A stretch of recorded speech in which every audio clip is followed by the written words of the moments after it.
again, everybody, and welcome to another episode of the Jim Cornette Experience. We're not going to do the show that we were going to do today, but we're going to do the show that we need to do. A variety of things. We're going to talk about everybody from Jack Pfefer to Hulk Hogan. And joining me in all of this, Hawaiian Brian, the podcasting lion, the king of the Arcadian Vanguard Podcast Network, Mr. Co-host to you. If Jack Pfefer did a podcast, he'd be the co-host. Be great, Brian Last, everybody. Aloha, Jim. A pleasure to be here once again, brother, for a big episode. Everyone's been waiting to hear about your travels, and of course, there's wrestling that aired, but yesterday, as we are recording, big news happened, so I knew today would be a very interesting show. Well, and you know, we can't do anything else but lead with this because of the magnitude of the situation, which, you know, had been rumored for some time and had been shot down. But yesterday, as we sit here and talk, Hulk Hogan passed away. They said cardiac arrest. He was at his home. He was 71 years old. And I know a lot of people were instantly tweeting at it, why aren't you talking about this? It's been not even 24 hours, I don't believe, since the news came out. And when I heard about it a few hours later, I had a face full of Novocaine from sitting in a dentist chair. So we have tried to regroup and think about this as best we can. So we don't need to be the news breakers. We are commentators, and we'll try to analyze things a little bit for the good and the bad. But, you know, it surprised me the level of vehemence for the people who had the negative opinion of Hulk Hogan. I figured it would be like, you know, well, when the big star dies or celebrity, a sports figure, even if he was controversial, everybody, you know, kind of goes with it. But is it just social media, Brian? Or for the people who loved him or were fans, they were broken up, and for the people who didn't, they weren't? Is it just Twitter? I haven't talked to anybody personally about it, but what the fuck? I don't think it's just Twitter. I think Twitter certainly magnifies everything a whole lot more, but it's a complicated legacy. There's the legacy and the life of Hulk Hogan, the character, and then there's Terry Bollea, the person who played the character of Hulk Hogan. And you know, it's certainly a legacy that's taken a lot of hits, a lot of them self-induced over the last 20 years. But a lot of the reaction I saw, and I know a lot of what I was feeling, because, you know, we've had a lot of fun on this show talking about, laughing about the various stories that he would concoct or the things that he would say in these interviews. And of course, there's the infamous tape of him having sex with Bubba the Love Sponge's wife, and then the declarations that he made about himself being a racist afterwards. You know, there's all these things, and there's also at the same time this guy that for a lot of people was the entry to pro wrestling. You know, I became a big fan in '89, and I already knew who a lot of the guys were because of Hulk Hogan's Rockin' Wrestling when I was 6. Because of the figures that got to the stores when I was 5. I had a Hulk Hogan and Andre the Giant action figure before I ever saw them, before I really knew too much about them. And I think for a lot of people, especially my generation, my age group, Hulk Hogan was not only the biggest star of a generation and the face of WWF, but he may be the actual reason you first became aware of wrestlers or wrestling. And I think for a lot of people, the people who still get chills thinking about the Andre the Giant body slam at WrestleMania 3 in '87, the people who still remember the big Saturday night's main events and all the big moments, even the WrestleMania match with The Rock, what a special series of moments that was. It's a tough thing to weigh all of those positive memories and experiences with the conduct, the words, you know, again, and it wasn't just the Bubba The thing. meltdown. Yeah, I mean, remember, you know, when his son Nick got into that accident and forgive me for not knowing all the details, the person riding with him was a vegetable pretty much from that point forward. I Yeah. mean, there was a big issue. Then there was a tape of like Hulk Hogan going to the prison and, basically making themselves the victims, not the victim. Well, so I mean, there's a lot of things like that, but again, it's hard. There aren't a lot of examples. He wasn't a murderer like OJ, so you can't really say like, look at when OJ died, but it's hard. I think a lot of the mainstream stuff I've seen is kind of focused on, I don't want to necessarily say the positives, but the realities of the magnitude of his star, but everyone does address the scandals. I mean, he brought down Gawker with that lawsuit that Peter Thiel funded. So it's not like he wasn't always in the middle of stuff, but it's a complicated legacy to kind of weigh. He learned very well in the wrestling business, the old fashioned wrestling business, of how to promote himself, make himself bigger, make himself more important in the days when you couldn't just readily poo-poo a bullshit story and didn't realize he had done so much mainstream publicity where the host or the interviewer or the people involved had almost no knowledge of the inside of the business or even the business in general, that he could just say shit, and he got used to that. And then it came back to bite him as far as the stories that we've made fun of and etc. And the books that he wrote that easily, disprovable, but to the kid that was a fan in those days and then didn't know anything about wrestling for 20 years, he buys Hulk Hogan's book and he buys the whole thing. But there's also a third segment. You talked about the people who loved him and were introduced to wrestling, the fans and or the, people on the other side. As controversial as he was, and as many people as he had been involved in at least somewhat double crossing or, creative controlling or maneuvering or whatever, you saw from a lot of people in the business, they loved him. There were people that loved him in the business, as well as people who were like, Jesse Ventura. Yeah, I'll give you a great example because I thought about this.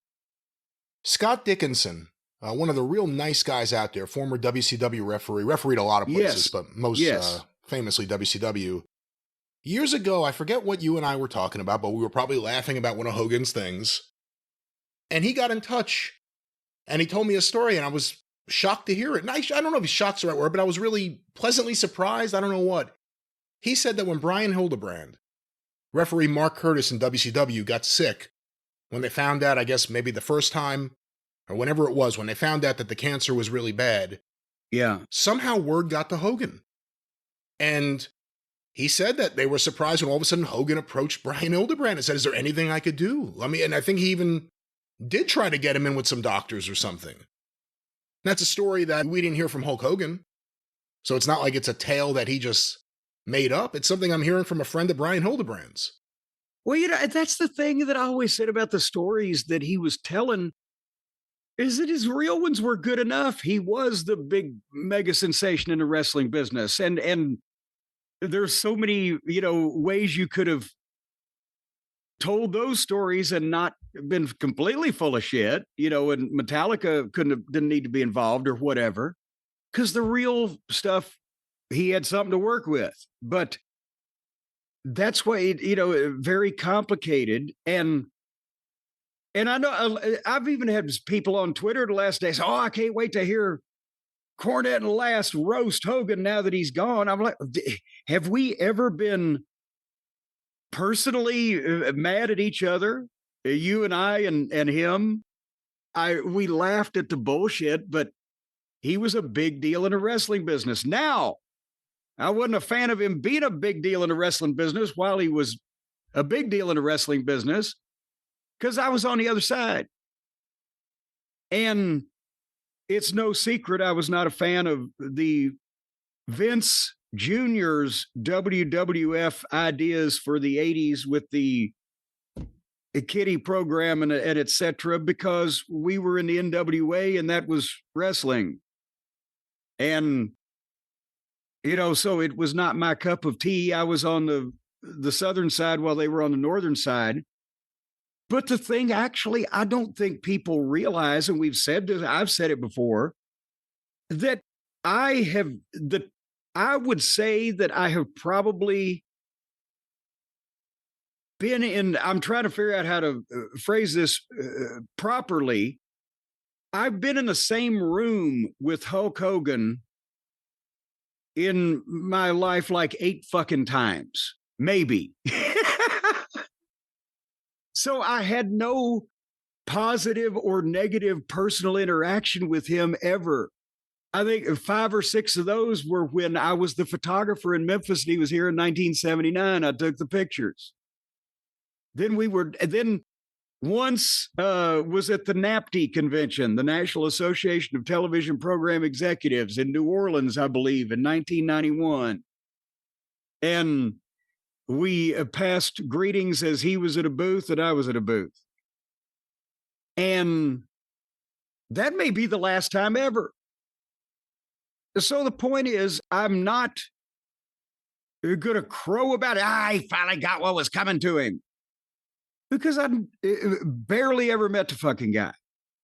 But you were a fan as a kid. I was not a fan as a kid because I'm older. I was a kid before he was in the business and a fan. You know what I'm saying? Yeah. But we have always acknowledged the magnitude of the money that he drew. And the fact that, remember when we were talking about Flair, I said we were talking about the #1 box office attraction of the year every year in the 90s or in the 80s. I said, well, it would have been Flair if it hadn't been for Hulk. It would have been Flair if it hadn't been for Hulk. Like 7 years in a row or whatever. And I don't know what there's differences between being the biggest box office attraction and the biggest mainstream star. And sometimes you might be able to be both at the same time. But as in terms of biggest box office attraction in wrestling, besides, nobody's ever going to top Jim Londos because that was a completely different generation and everything was different. But since then, who would have been, for a short period of time, Austin and Rock drew more money, but a much shorter period of time. Locally, Bruno was obviously the biggest thing ever, but we're talking about someone who on a national stage, with some ebb and flow at a certain point in the early 90s, but for 20 years was the biggest drawing card and the most recognizable pro wrestler in the world. Well, and even Gorgeous George, while he at one point, the name Gorgeous George, then the image of the blonde guy, Gorgeous George, because of the early network TV, more people may have known who he was at a period of time in this country, but he didn't draw the money and it didn't last nearly as long. And I mean, don't let anybody say Cornette said Gorgeous George didn't draw money, but he flopped in New York. But I'm talking about Gorgeous George more became a celebrity because Bob Hope and everybody on television was also talking about him. And it was in Hollywood where they all saw him, and it was all over TV in Los Angeles, as we've talked about. And it was the early days of TV. There were only a few channels, and wrestling was one of the most watched things on American TV at that time. So as far as at the gate, and take Londos, and Londos was a bigger mainstream star because people had to read the fucking newspaper every day. There was no television or whatever. But take him out of it, and it's got to be Hogan. And Bill Longson was a big draw in the 40s when everybody else was in the Army. So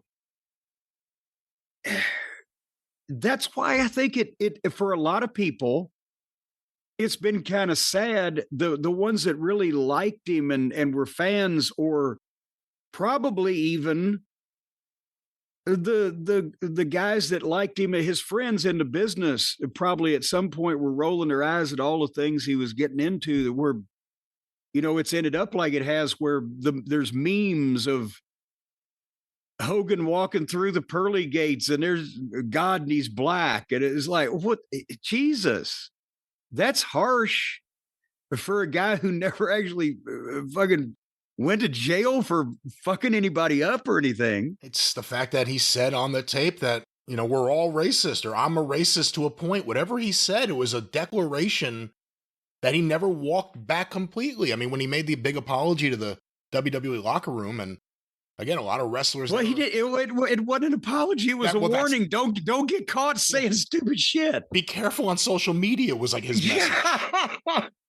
Don't let them know what you really think. So, I mean, that's where, people really lose it for Hogan. There are a lot of fans out there who really, really grew to dislike him because they grew up feeling the opposite way.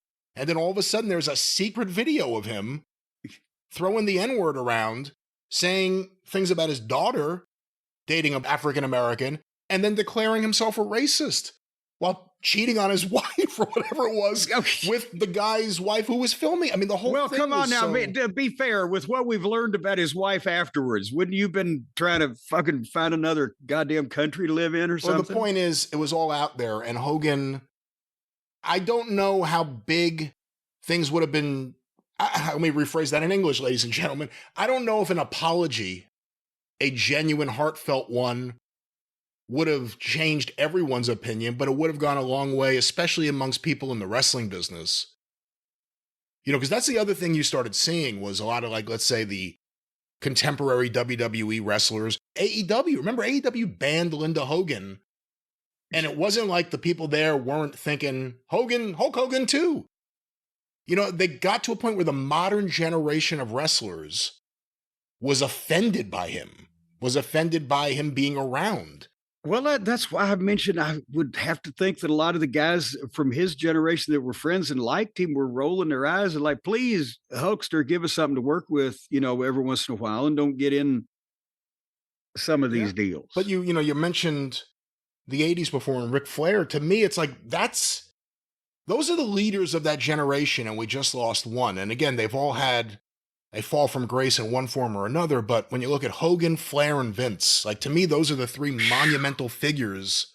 Jesus Christ. Now that you just said that, I'm sorry, but now that you have just said that, and we see 40 years ago, if you had said, well, here's what's going to happen to these three.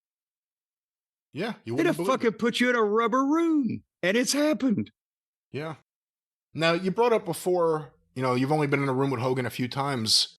I'm guessing the first time you were was maybe the most impactful. Did you take his very first promo photos? I can't. I took the very first ones and probably the only ones that were taken in the Memphis territory. But now, here's the thing. They broke him in Florida, as everybody knows. We're not going to, I'm sure you can find another podcast to give you chapter and verse, but we're trying to make this somewhat first-person accounts. They broke him in Florida and in 78, and he worked under a mask down there. So I don't technically know if he'd had any pictures taken of him barefaced because he was the Super Destroyer or whatever, right? Yeah. So then they booked him in Alabama. Louis Tillett was the booker at that point in time. And was it Continental? Not yet. It wasn't even Continental yet. It was still Southeastern. It was Southeastern, and it was just when they had opened up the Alabama end because it was in Knoxville, and then Ron Fuller opened up the second part of the territory. And so it used to be the old Gulf Coast territory and the fields and et cetera. But nevertheless, because it was next door to Florida, so they booked him over there. And about 6 weeks later is when Jared booked him up here. Well, and see, here's the thing. At that point in time, in April, May of 1979, Robert Fuller was still booking Memphis for Jarrett. And he used a lot of the Knoxville crew because it was the other end of the state. But since Knoxville was affiliated with Continental, they heard about this big blonde guy they had down there in Pensacola and said, well, let's bring him up because Lawler was doing a deal. Mongolian Stomper was the Southern heavyweight champion. Lawler was working with him. Gorgeous George Jr. was the Stomper's manager. And so Lawler brings in a mystery wrestler into the Mid-South Coliseum to face the Mongolian Stomper for the title, and it turns out to be Terry Boulder, Terry the Hulk Boulder.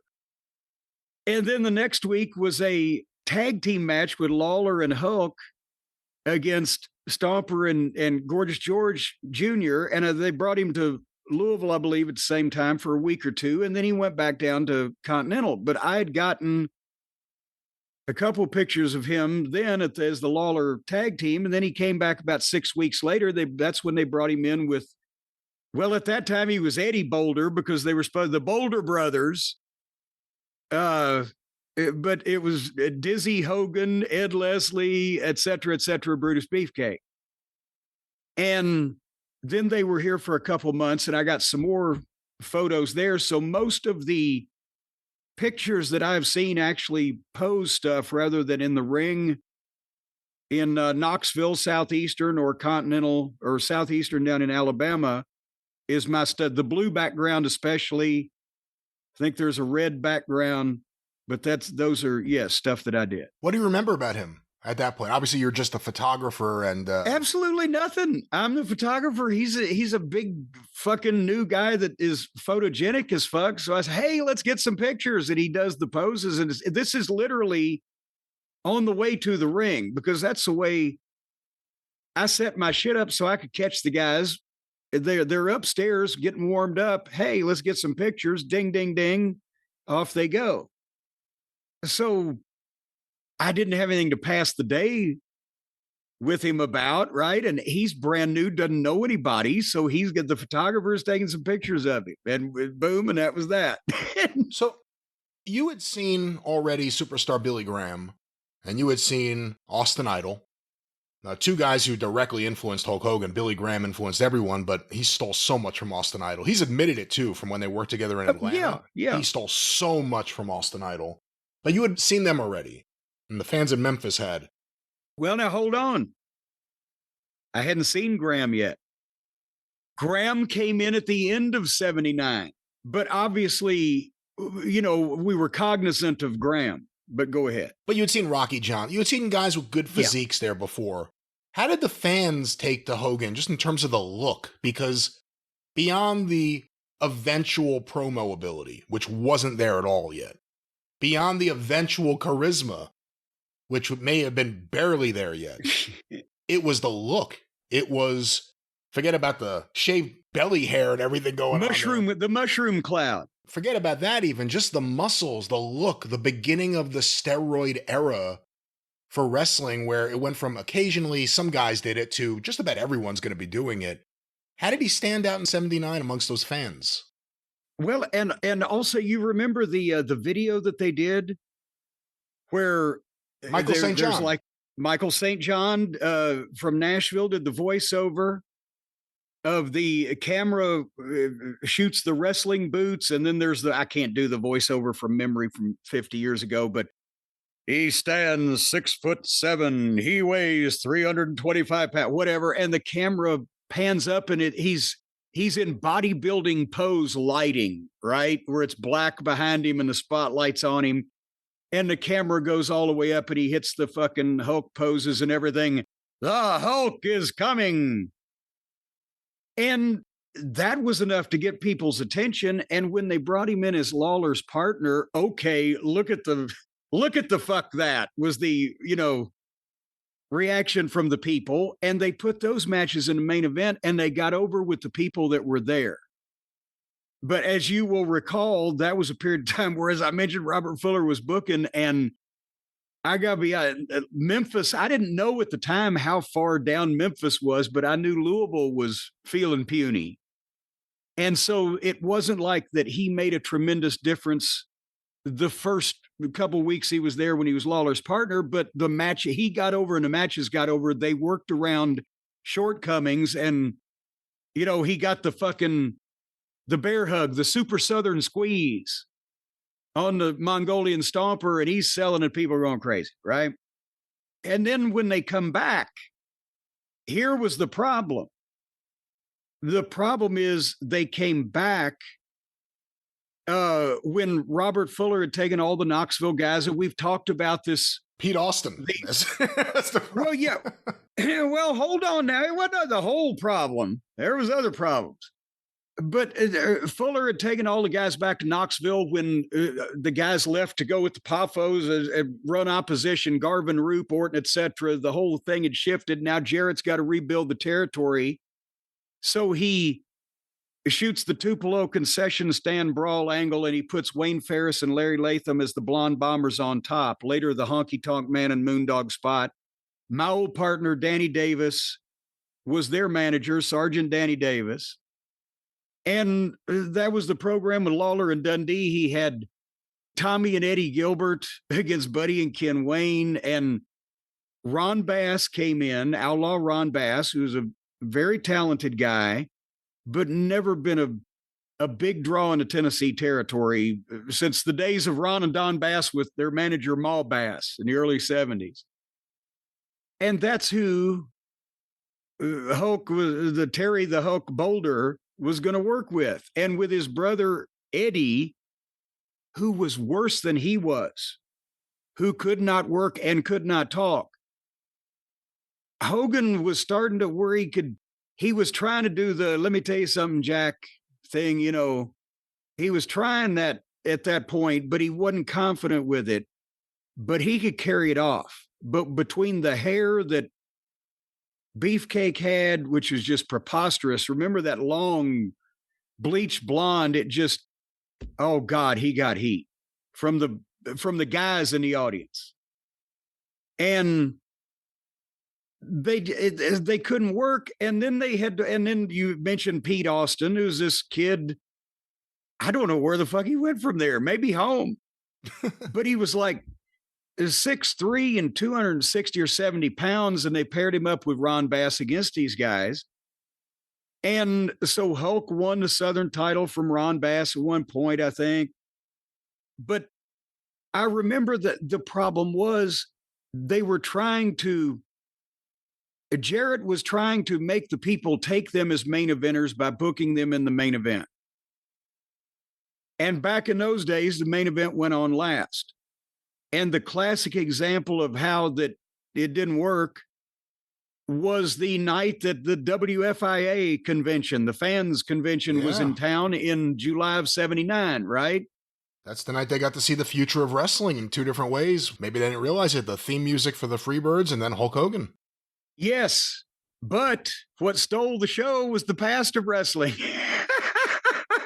Because the Freebirds worked with Lawler and Dundee, and they did what they did, and people were happy with it, right? And the entrance was cool, you know, no doubt. Me and Brad Hildebrand kneeled down ringside together watching that.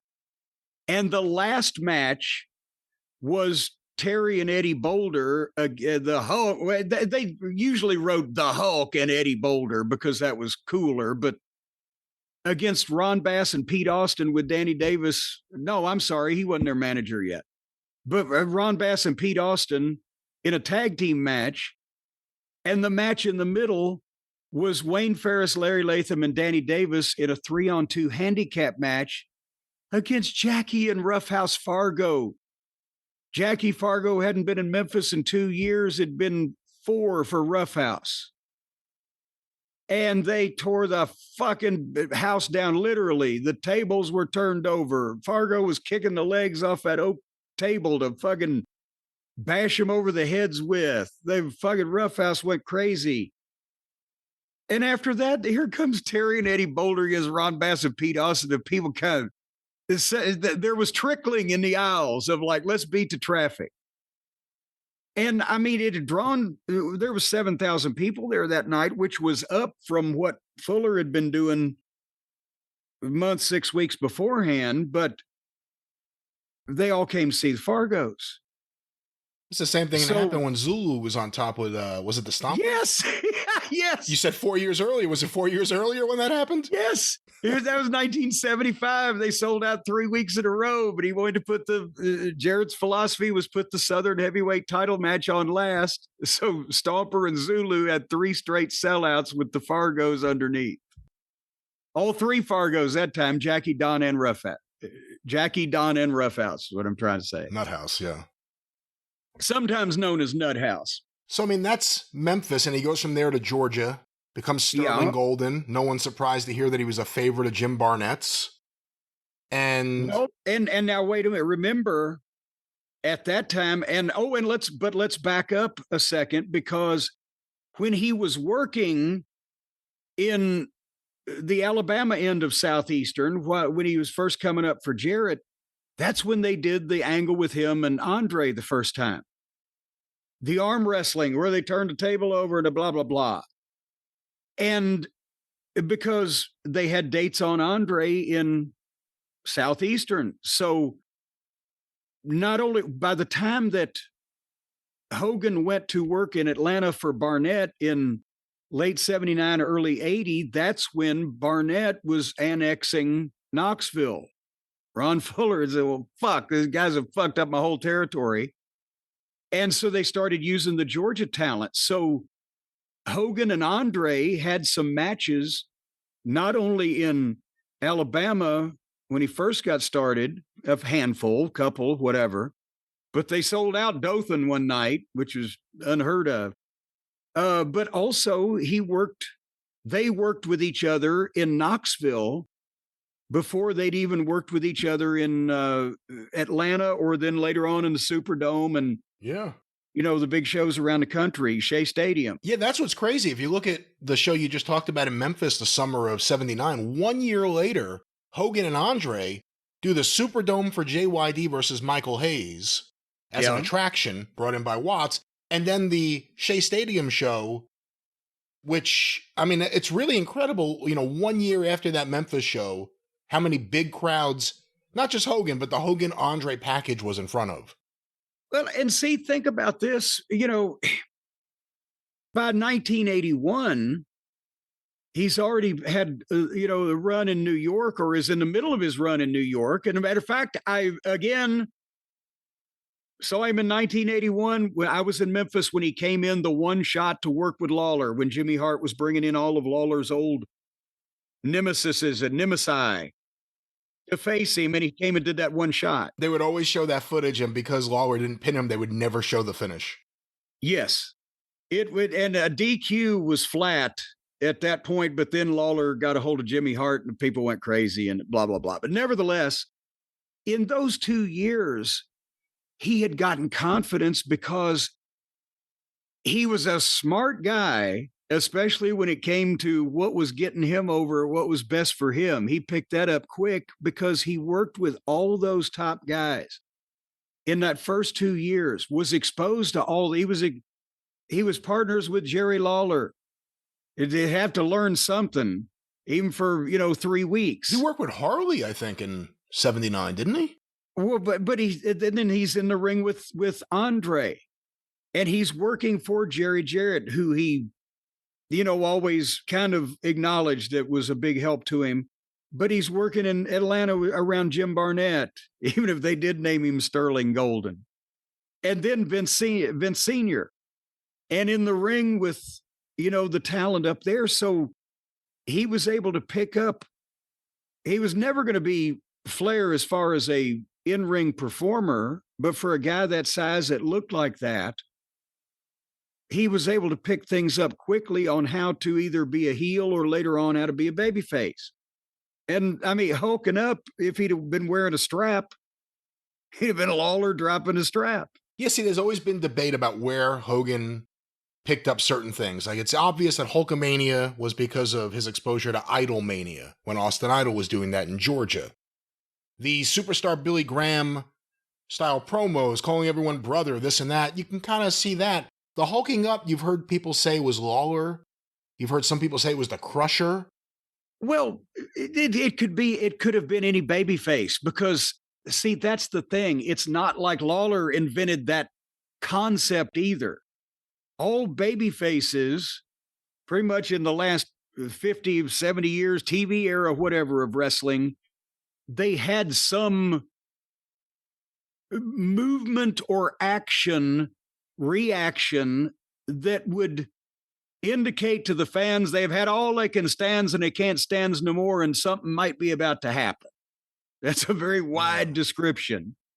But again, this is where, and it's some Dusty too when he was a babyface in Florida. Yeah, I was going to say Dusty. When he'd start wagging that finger, right? And Hogan's watching that, and he's partners with a guy that fucking gets pickled and fucking straightens up and turns away. But of course, he didn't do anything like Lawler did, in my opinion, but the same principle.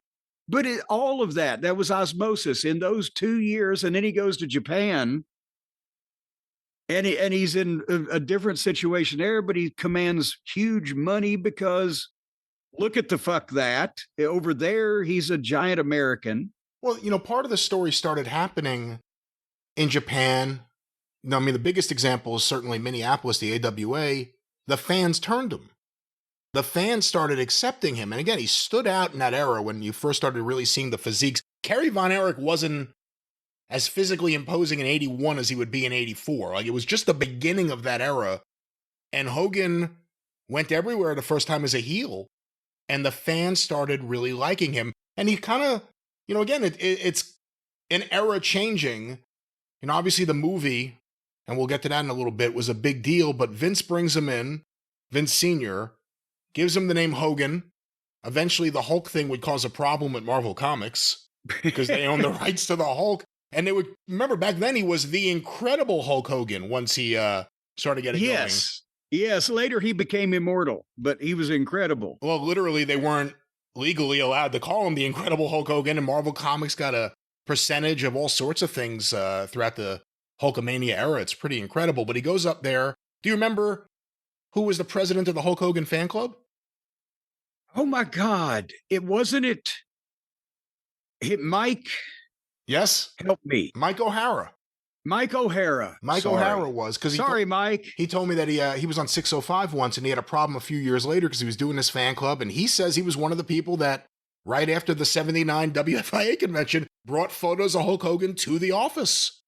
A lot of people have said that they had, submitted photos of Hogan and recommended him. He says he did it. And he was interviewing Hogan's parents. It was a real fan club. WWE sent him legal notices to shut it down, and he just kept responding. Ask Hulk Hogan. Ask Hogan. He knows who I am and what I'm doing. Yeah. Well, as a matter of fact, Mike O'Hara, he's in the picture of all of us from that convention when we were wearing our wrestling T-shirts. It's been Twitterfied here lately. But yes, he was at the Memphis show that night and the TV that weekend when he took some of the pictures, same as I did. Mine were still earlier because I caught him on the first run, but that was summer of 79, as Brian Adams would say. And they bring him in and they give him Fred Blassie as a manager. And, a couple different looks. He had the leotard for a while. He had the chest hair for a while. He wore blue. I mean, they were really... He wore blue. No, I mean, they were trying to figure out who was and it. What. Blue velvet? The rumor always was, I don't know how true it was, that Vince McMahon Sr. wanted him to dye his hair red. I think that's a Hulk Hogan story. No. You've heard that, right? You heard Hogan say that? Yeah, well, yes, and no. No,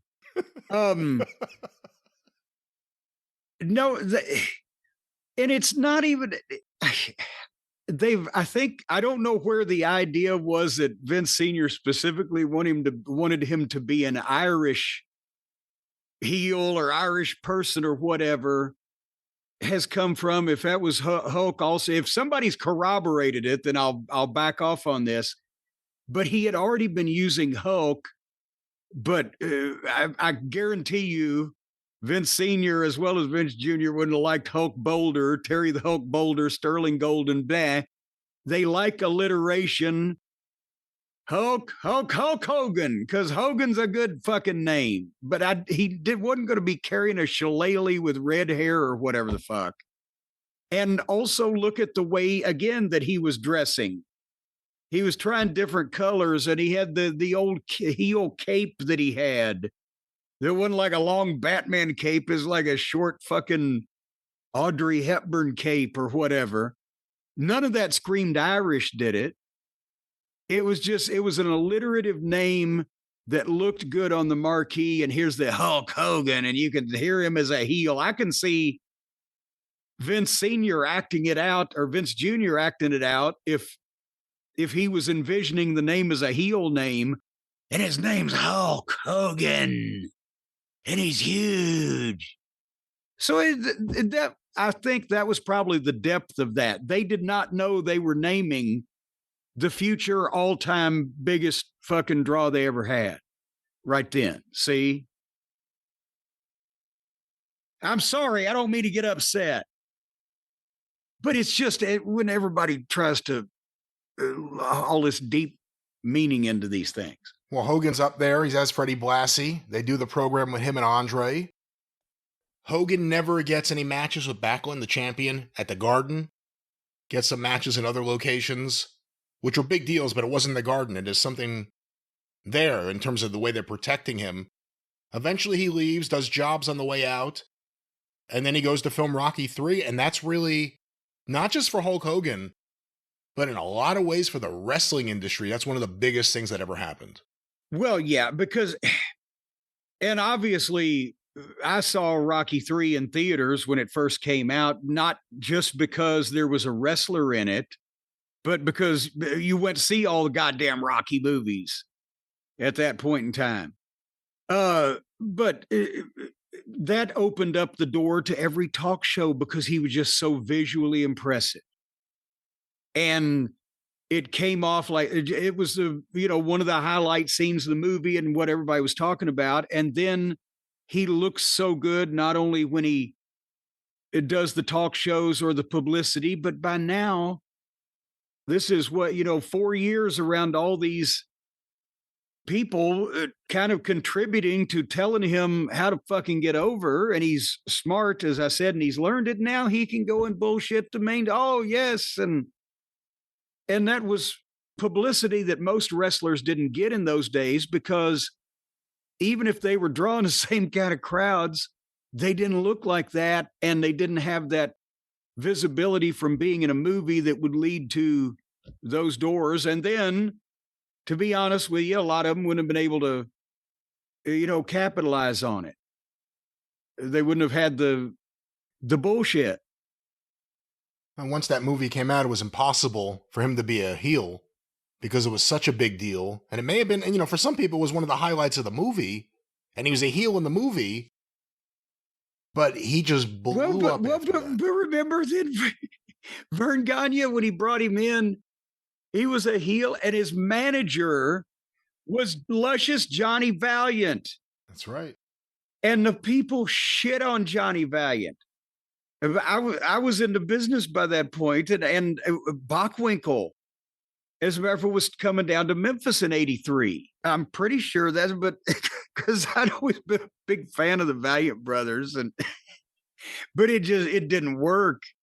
And people were cheering him anyway, but they were ignoring Johnny Valiant. And I'm sure the baby faces were like, what the fuck? Don't book me with this fucking guy. You bury me. I don't know what to fucking do. When I was younger and I would see footage of Johnny Valiant as a manager, like throughout the 80s, that was one of those moments where I would say, one day I'll be an adult and these promos will make sense. And they still make no sense. I have no idea what he's saying, why he's saying it, or what it's about. See, here's the thing. Just as a side note here, and then we'll move on. The Valiant brothers worked because Jimmy was the Valiant brother and Johnny played off Jimmy. And Johnny was just saying a lot of those incomprehensible things in between Jimmy taking breaths. And remember how the Chain Gang, remember Don Fargo and when they were the Dillinger and Frank? Yeah. Frank Dillinger, when they did those promos in Indianapolis, it kind of worked as long as Jimmy was there. But when Johnny was talking on his own, he was just still doing the shit that he used to do in between the guy that was talking to you for real. When it was Johnny and Jerry, you're like, oh, I hope Lou Albano speaks up here. Yes, and someone needs to stop this. But nevertheless, back to 82. Back to 82. So now Hogan's making a tremendous amount of money to begin with, 82, 83. He's in the AWA.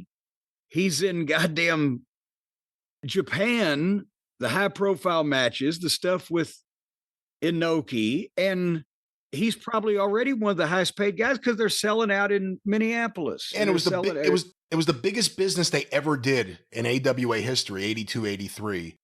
all on the back of, I shouldn't say all, but a lot of it on the back of Hulk Hogan. It really was a package in a lot of ways, but Hulk Hogan was the one who really boosted things. He started, I don't know when he started making $10,000 a week in Japan, in 83, but think about how much money that is. He was making that much money in 83 and then flying to Minnesota where they already had a light schedule. I mean, he was really living the life at that point. Well, yeah, that's why Bockwinkel stayed in Minnesota for 15 years, 20 years, whatever it was, because they only worked 15 days a month and they were mostly big towns. And around this period of time, he had started dating Linda, the future Linda Hogan. She was from Southern California, but I believe she moved with him to Minneapolis after he proposed to her or whatever it was. So, I mean, everything's kind of coming together. The AWA is obviously feeling like everything's great. And right around this same period of time, Vince McMahon Jr., a lot of people didn't realize he was already in charge. He'd already bought the company, starts making his moves. And, we've talked about it a lot in the past. The options. Who's going to be the guy to go national with? You need a guy. Is it going to be Backlund? No way. Snuka had just killed his girlfriend. And before that had beat her up and beat up a bunch of dogs and cops in a hotel. Probably a disqualifier. Probably a disqualifier. Vince has said himself recently in his documentary, and years ago, he told Brian Solomon in an interview he conducted in like 2003 or 4, whatever it was Dusty. If it wasn't going to be Hogan, it wouldn't have been Kerry Von Erich. Couldn't have get Kerry Von Erich, to be honest with you. It was going to be Dusty. Dusty also had a lot of options on the table. He would go book for Jim Crockett a year later. He was already a touring attraction outside of the Florida territory. But Hogan, if you look at the way the decade would proceed and the things that would happen and the look, Hogan was certainly the right guy for Vince McMahon Jr. at that time. Oh, yeah. And he knew it. And while working for the AWA is when he sent Steve Taylor to make his move. Well, and the photographer, it was Taylor. Yeah. I was outside that. It might have been Steve Taylor, the plumber. Steve Taylor may have done some plumbing before he became a photographer. But here's the thing. It was always going to be somebody first and foremost that could talk because with Vince Jr., because I know somebody's going, oh, well, Jesus Christ, Dusty Rhodes didn't look anything like Hulk. Well, Vince has said that in the interviews that you've mentioned, but also it's common sense that Vince went for the charismatic, for the package of charisma. Can this guy, Dusty Rhodes was at that time one of the top, certainly 2 or 3 or 4 box office attractions. I don't know who was bopping around right at that point in time. But he could talk, even though he looked nothing like Hulk. But you know that Hulk being able to talk not as well as Dusty at that point and probably ever, on any kind of consistent basis, but the look was more what Vince was, even at that point in time. Vince was fancying himself somewhat of a physical fitness freak. And so that was because we wanted superstar Billy Graham, but Billy Graham was too old and had broken down. So, but that was the thing is, if there hadn't been a Hogan, there wasn't really a lot of other choices for a charismatic guy that could talk people in, unless you were going for Dusty. Maybe at that point, Austin Idol would have said, excuse me, I'm terribly sorry, but I'm over here. This money smells nice. And I've got the gym membership. But anyway. But it's a remarkable series of events that happened at the end of 83. Right before Starrcade, which Hogan was originally supposed to be on, or at least he was billed as being on. He was in the program. He was in the program. I've got it. But right before that, Vince and Hogan already have their deal. Hogan's going to Japan. Still is billed for a bunch of shows with the AWA throughout Christmas and into early 84. Vince has a dinner, apparently him and his wife and Harley Race and his wife. I don't know if Harley's wife was there. It was at least Vince and Linda with Harley. which leads to a I have a feeling if Harley's wife at the time was there, she would have double-legged Vince. But well, apparently Vince McMahon in the bathroom after Harley Race turned him down, he wanted Harley Race to jump to the WWF with the NWA title and lose to the WWF champion, whoever it may be. Harley refused, didn't want to hurt the NWA, possibly even more, didn't want to hurt Ric Flair. But he also owned a piece of the Kansas City office. Vince McMahon allegedly tried to take him down in the bathroom. Well, hold on, because it would not only have been Harley, just double-crossing one person or one company or whatever. As the champion, he'd known all these people for so many years. His word had always been good. He had a piece of one company while he was the entire alliance's champion. So he looked at Vince, and they were in the bathroom, as you said. He says, "See that mirror?" He said, "I got to look at that face every morning when I get up in the mirror," and turned him down that way. Just no. And as he's walking out, he says, and truthfully, I don't see Harley being much of a fucking fabricator, said that Vince tried to double leg him and fucking take him down. He said, "What the fuck are you doing?" And that didn't end, it ended quickly, but Vince's feelings were spurned. Because he wanted to kill the NWA. That was his chance to kill the NWA, and he had already made his move to kill the AWA. He had Hogan. Vern Gagne didn't know. Vern Gagne ends up getting a telegram from Hogan, "I'm not coming back," while he's in Japan. Again, Christmas shows coming up. These were big shows they had after the biggest year they ever had. You could say, in a sense, Hulk Hogan was the first person to really take Vince McMahon seriously. Because Vince McMahon, when he hit him up and said, "I'll make you $1 million, you'll be the first wrestler to make $1 million a year. I'm going to merchandise the hell out of you." Hogan could have said, "Well, this guy's not done that for anyone ever. Can he really do it for me? This was the announcer. This was Vince's son when I was there."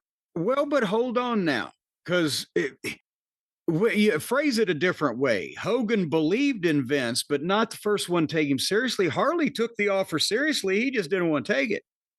And I think while a lot of people laughed at Vince that he was going to take over the world, at the same point, a lot of people in the business knew that the guy that owned the largest grossing territory already in the business, because he had New York and Boston and Philadelphia and Baltimore, he can pay me more money probably than where I'm working now. I will take this guy seriously, but potentially not seriously enough to stab my business partners in the back or whatever in some of those type of deals. But yeah, a lot of people took Vince seriously as being able to pay them. They did. I don't think many of them believed he was going to take over the goddamn wrestling world in the next 10 years or whatever, but they knew he could pay them a wonderful amount for a short period of time. And there were no contracts at that point in time. So nobody was looking for, "Oh, he'll bring me in to sign me up and I'll be set for 3 years with a big guarantee." That didn't exist. But Hogan, think about this. He knows what he's done in the Midwest. And if you can draw 18,000 people in Minneapolis, St. Paul, if the goddamn promoter of Madison Square Garden is pushing you hard, where all the networks are located, where all the fucking media comes out of, where your main event in Madison Square Garden, if you can sell that son of a bitch out, then you get to be a movie star, which happened. I'm not talking about getting a part in a Stallone movie. I'm talking about being the star of the movie. He knew he would have gone with Vince anyway, because that was the key to being the better to get a chance as the top pushed guy in Madison Square Garden than to never appear in the garden at all, right?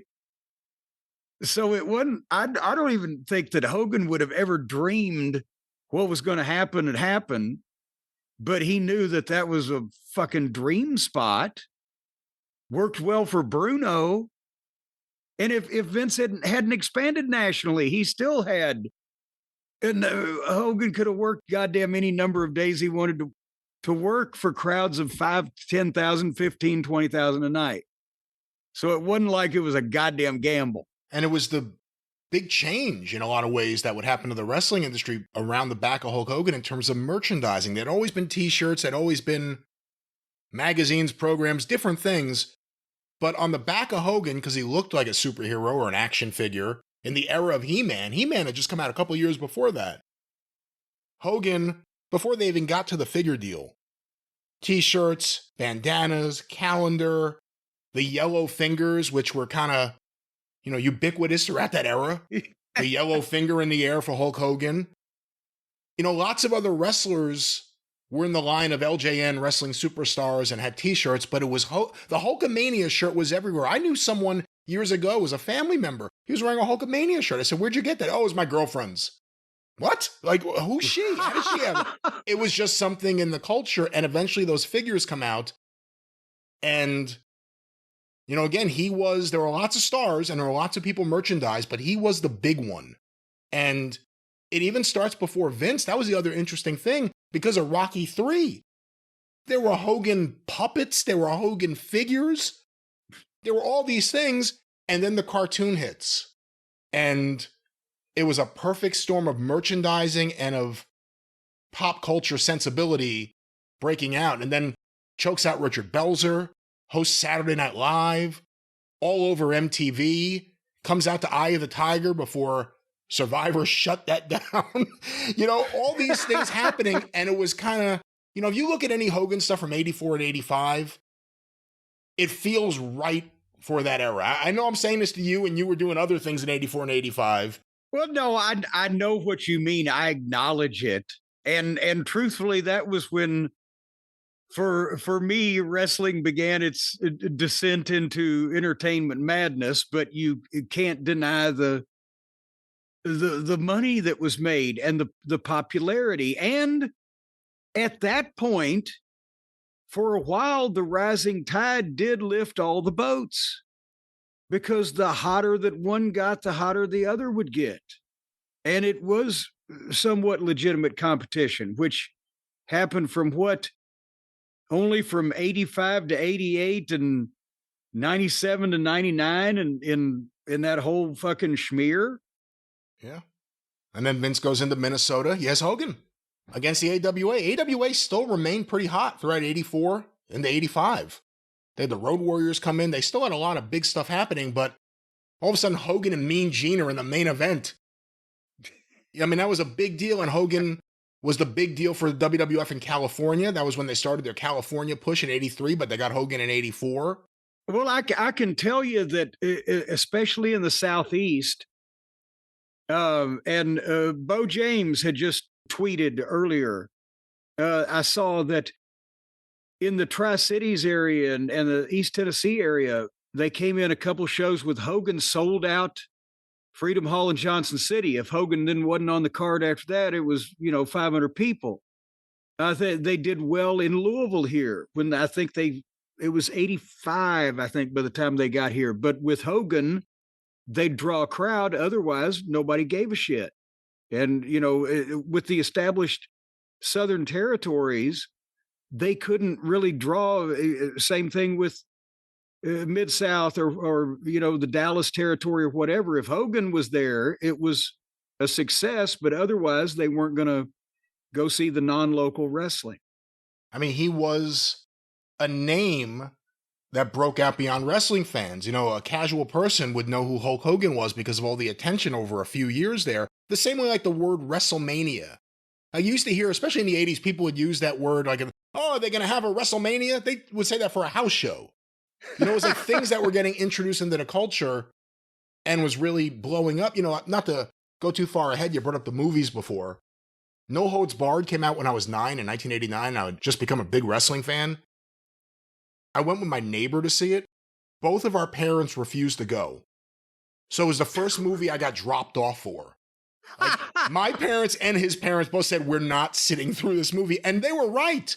It was the first movie in my life I saw, and I'm like, this is bad. I realized Hulk Hogan was a terrible actor in that movie. He would get better. He was certainly better actually as an actor on wrestling than in movies, but that movie was atrocious, and that was the focus of the WWF in the summer of 89.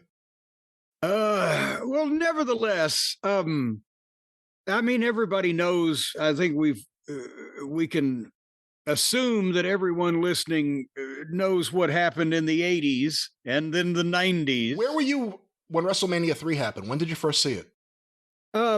You've asked me this before, and I can't remember what answer I gave you, except it's not like I bought the pay-per-view. I believe I was somewhere that day, but obviously we heard about it and the crowd and etc. But I would have to think it was probably a few weeks later, whenever Norman Dooley might have sent me the VHS tape. But that's the thing is we recognized, okay, we've got all this great television. We're selling out these other places. And I'm talking about Crockett. We're selling out all these places. We've got this great television. We've, the talent roster up and down is comparable, and look at the difference in the in-ring. Ours is superior. But Jesus Christ, they're getting these people on network television. They're getting these people on a Tonight Show. They're getting these people they're putting them in stadiums. It was somewhat demoralizing, but we recognize that, my God, we can't compete with, they're on NBC once every Saturday or once a month on Saturday night. It's like, I didn't realize that we were going to get bought out by people with all the money in the world instead of poor old little Jimmy Crockett and then fucking it all go to shit. I thought it would go to shit while we were with Jimmy Crockett. But, sooner or later, something was going to go to shit. Of course, we bring up Andre, and we talked a lot about it. I'm sure everyone's talking about everything with WrestleMania 3, which to me, to this day, is still like the biggest event. I still mark out watching that video, the entirety of that card, every bad match and all. I love that whole show. But then they did the thing with him and Savage, which was a pretty long build. They become friends. Savage becomes a babyface. The Megapowers form. Savage wins the world title. Hogan disappears to make his movie. And then the big turn, or series of events that led to it, on Saturday night's main event again, your former protege, Big Bubba, the Big Boss Man, and Akeem, managed by Slick against the Megapowers, and they have this big breakup. It's pretty embarrassing how it happened live, where they didn't get the right time cue, and Brutus Beefcake. That's where he's supposed to be praying over Elizabeth's near-dead carcass, and he looks up on NBC television and says, "Give me a count." Something of that nature. That's right. Count me in, brother. But it led to what was, for a long time, the biggest pay-per-view ever. WrestleMania 5, Atlantic City. 700-something thousand pay-per-view buys. And he beats Randy Savage, but it begins just a long trend of him crushing Randy Savage. He kicks out of the elbow and then just immediately beats him.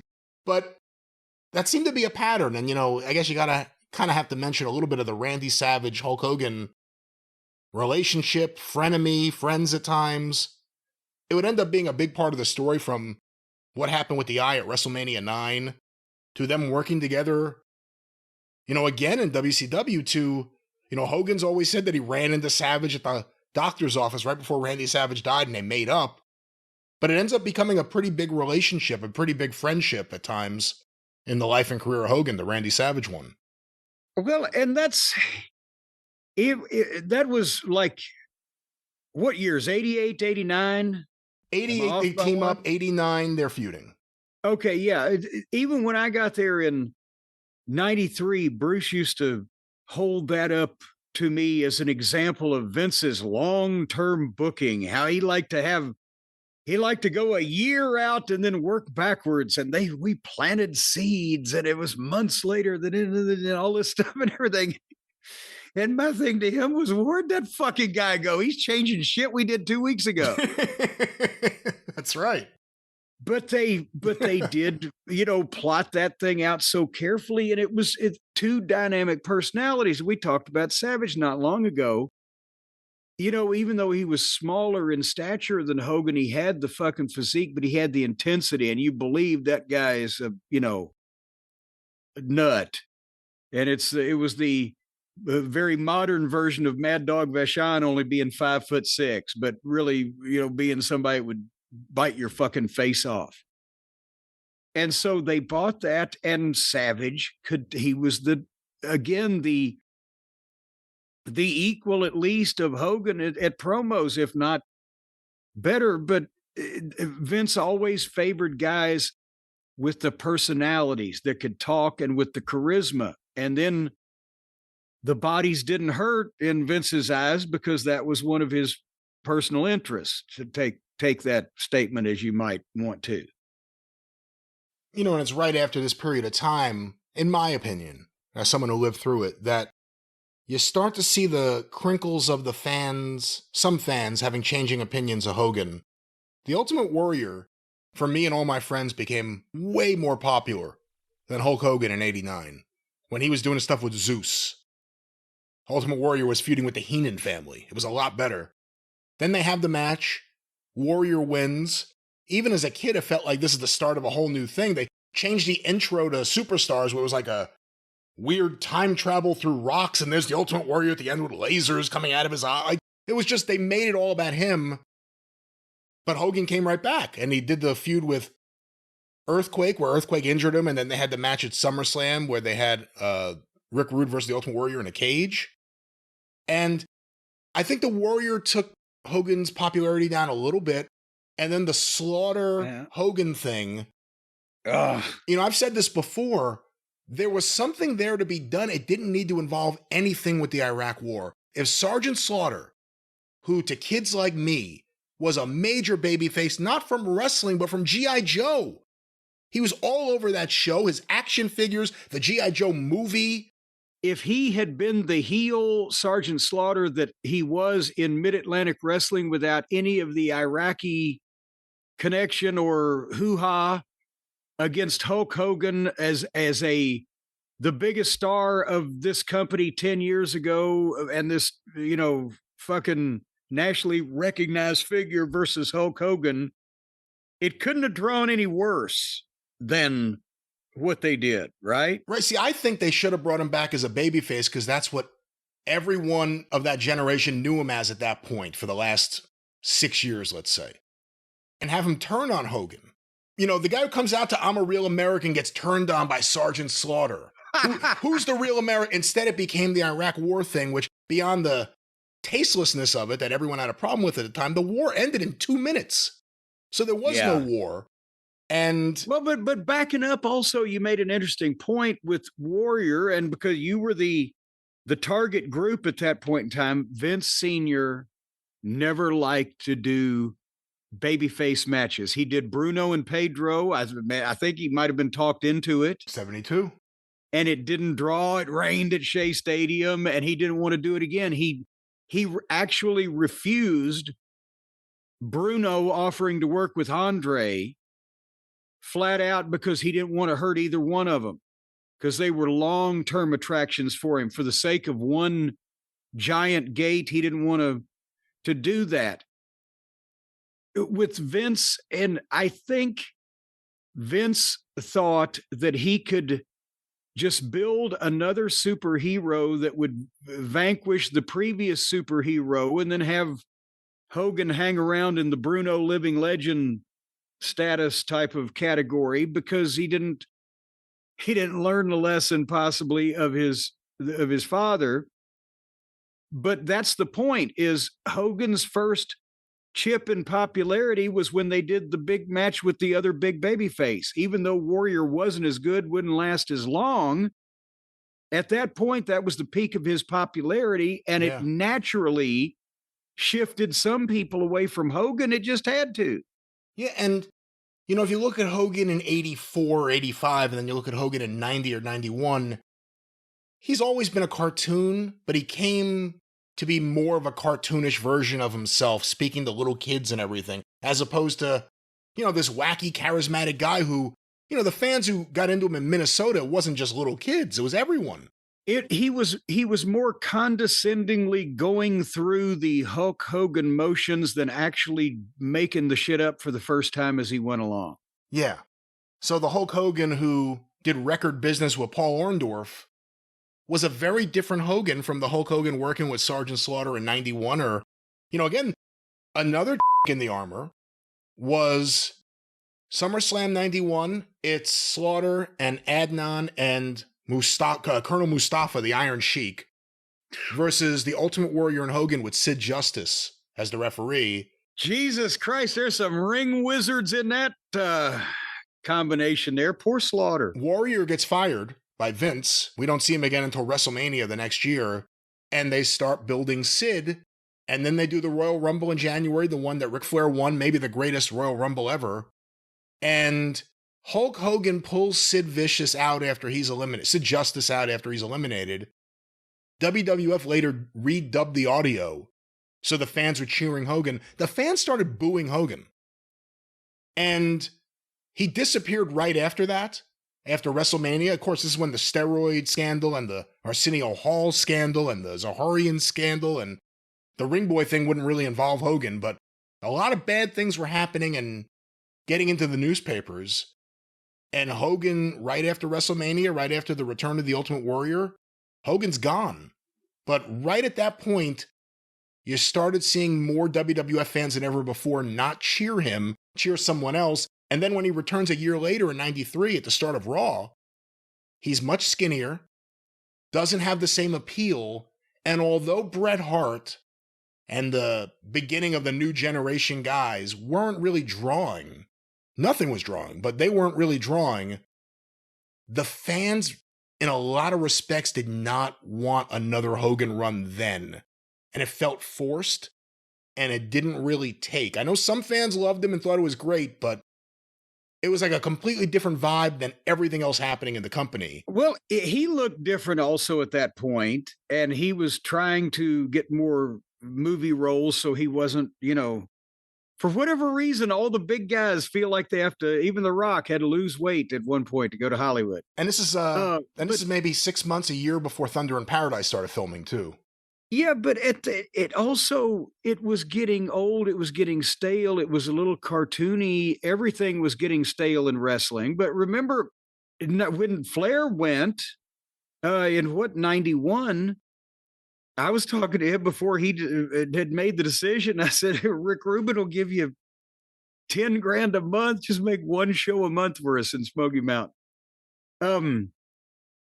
I saw them. I saw them at the Garden, Flair and Hogan. Well, that's the thing. Once that he got up there and started working with Hogan, we know that didn't pan out well. They regardless of what you think about the booking, and they didn't get a WrestleMania match, etc. But what that did was actually start a little bit more chinking at Hogan. That's right. Because a lot of guys were Flair guys, and even the people not from the Carolina Territory or Crockett Strong towns, they might have been watching TBS in Butte, Montana. But if they'd go to Butte and have 5,000 people, if there was 400 or 500 that have been watching TV that thought Ric Flair was the coolest thing they ever saw and they never got to see him, they're cheering Flair when he's working with Hogan, right? Yeah, I saw them. I want to say it was November 91 at the Garden. And it was the most amount of fans I've seen there that weren't Hogan fans. Not that there weren't a ton of Hogan fans. I'm not trying to say that there weren't. There were plenty of Hogan fans. But when Ric Flair, with Mr. Perfect as his second, got a false finish win over Hogan, there were a lot of people like me, I was 11, who jumped up out of their seats cheering. Because it's one of those moments where you're cheering the heel, technically, and you're looking around, other people are looking at you like you've got something wrong with you.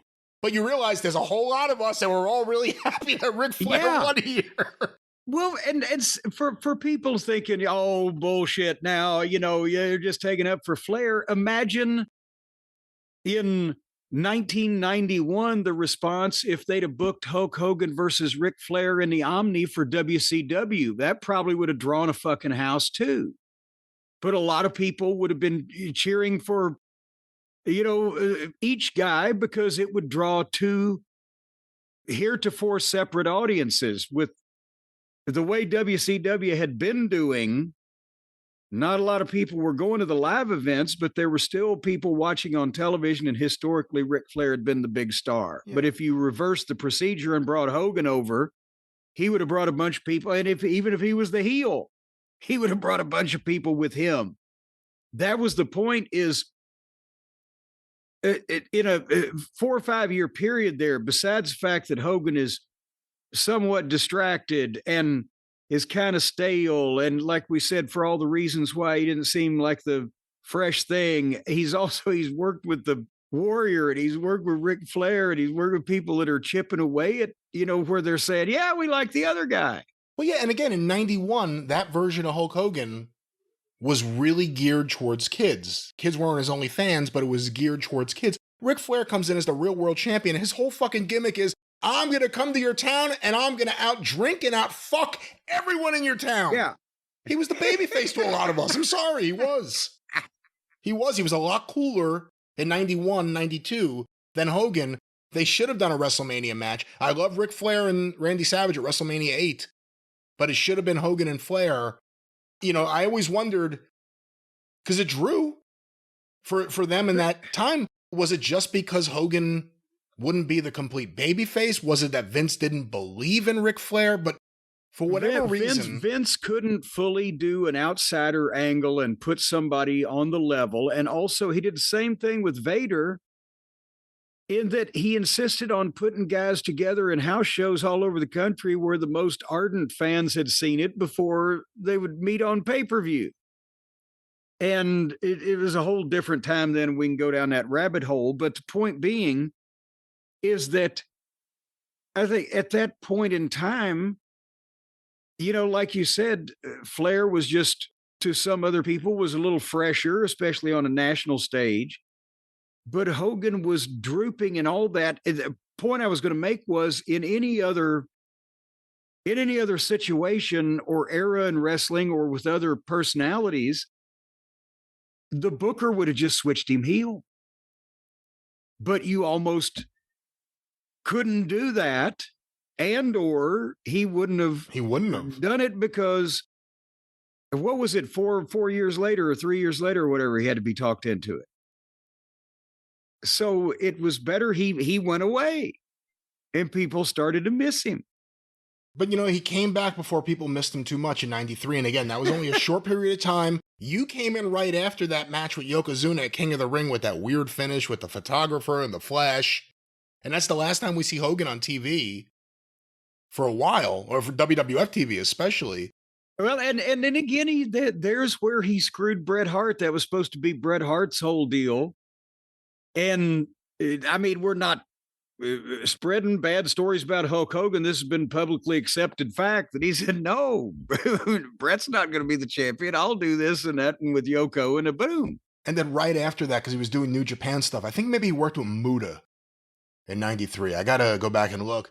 But he does an interview on New Japan TV, and he says the WWF title is just a toy. This is the real belt I want, the IWGP. And then allegedly they called him on it in the office, and he denied that it ever happened. It was on video. The video was out there. And but it didn't happen because it was in Japan. It was on one of those missing days that happen when you travel back and forth. Yes, that day didn't exist. But then Thunder in Paradise becomes his post-wrestling project, and it gets a lot of stations. It's a syndicated show. And while making that show, Ric Flair, I guess Eric Bischoff goes to Ric Flair, and Ric Flair says he can get him to Hogan. And Ric Flair links the two up, and that changes the history of WCW there. Hulk Hogan gets one of the most lucrative deals for any wrestler ever. And he's the biggest star to sign with WCW, and it takes a while. The pay-per-views recover, but it takes the NWO angle and the heel turn to change everything. Well, yeah, because we were laughing at first because with the contract that they signed, the fanfare, they brought him in as the big baby face, the savior of wrestling. And we used to joke at that point that they lose money. And I think they were, when we saw the numbers broken down, they would lose money on every Hulk Hogan t-shirt they sold by the time they paid to have it made, and they paid somebody to sell it, and they fucking did whatever the fuck and then give him the cut. It was costing them money. And the people didn't really want to see him as the big baby face. And it didn't really spark their business. But as you said, once that once that the right angle came along that he was the perfect person for, that was a different story, because Nash and Hall were always going to draw in that initial run, because the people really believed that they were WWF guys coming to fuck with the WCW guys. But because Hogan then turned and got all the extra attention and it clicked, that's what kicked the whole thing off. But and also they were WWF icons. It still looked like a promotion versus promotion thing that was the only thing at that point in time that people still really fucking believed was real. It becomes the hottest thing. It changes WCW's business. But look at 1 year earlier. Hogan, as corny and cartoony as he got in the end of his WWF run, it was all the way hammed up in WCW while he's feuding with the Dungeon of Doom. That famous segment. I forgot about that. That famous segment where he walks in, and I remember what he says. He touches the water. It's not hot. There are no Hulkamaniacs here. Who are you? Who are you? It's the most ridiculous acting. And a lot of it was apparently Kevin Sullivan as the booker trying to get Hogan's trust. Trust me, I'm not going to do anything to mess up your character. Let's do some interesting things. They had to first do all that. Of course, the Zodiac, Brother Brutus, Brother Brudi would be a part of the Dungeon of Doom, or Broody, or whatever he was. All this is going on. Jimmy Hart's there. A lot of people Hulk Hogan's comfortable with are in WCW. Gene Okerlund comes in 93. Bobby Heenan. Randy Savage comes in after him. They get Elizabeth back at the beginning of Nitro. Nitro starts in the, September 95. It was a very interesting period of time. And then Hogan, who allegedly did not want to turn heel, was finally... They were trying to talk him into it. He said no. And then he finally saw how big it was going to get, or it was. Yeah. And he realized, I need to take advantage of this moment. And he did. And it worked. See, that's the thing. He was smart to get himself into things at the proper times. And, I can see with his success that he had, him thinking, I can never be a heel again. But at the same time, when he was seeing possibly the lack of success he was having compared to the success he'd had, he said, and these guys are hot and they're a little younger and they're fresher and this could be a thing. And then boom, and on and on, then my personality will still overshadow everybody else. So look at me. But it worked. And again, he had a killer deal. I have here someone in the Cult of Cornette group posted this earlier. This is the first page of the letter of agreement from 98 between WCW and Hulk Hogan. So again, he got there in 94. They renewed the agreement, I think, in 96. So this is 98, based on May of 98. It's at a period of time where Hulk Hogan has leverage and WCW is rolling. And according to this, the term would be from 98 through May 2002. The bonus here, in consideration of Bolaya's performance hereunder, WCW shall pay Bolaya a bonus in the amount of $2 million to be paid within 14 days after the execution and delivery of this letter of agreement. He will promote and appear and wrestle and perform 6 pay-per-views during the year, 1 through 3, and he will be the featured wrestler at each event. In consideration for the pay-per-view appearances, WCW shall compensate him 15% of 100%, so 15% of what comes in, of domestic pay-per-view cable sales received by WCW. Good Lord. Or a $675,000 guarantee payment per event. So whichever number is better. Whichever is greater. WCW shall also pay him $1,350,000 on July 1st, November 1st, and February 1st of years 1 through 3. So again, this is just page 1. This doesn't even go into creative control and merchandise and everything else.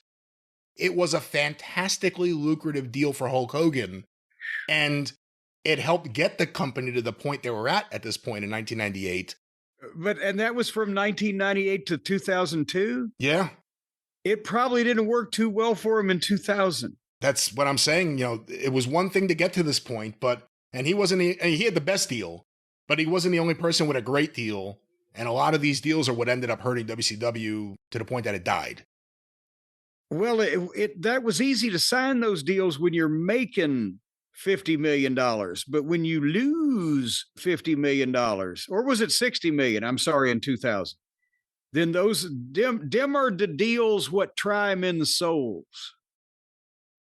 Yeah. And the WCW run, again, we've talked about it in the past, and the Goldberg match, which went from not being a match to being a dark match to Hogan seeing that it was going to draw and the Turner executives being there to becoming the biggest drawing match in WCW history on free TV. And it was a big deal. I mean, we just talked about Goldberg retiring. That match is one of the reasons why Goldberg is a big deal. And Hogan put him over because he realized it was the best thing for him to do. How often do you say that about Hogan? Hogan realized the best thing I could do in front of all these executives and this big house is put over Goldberg. Well, because in the end, all the executives were patting him on the back for drawing it when they sold most of the tickets in advance to begin with, and he wasn't even on the card. He wasn't even there.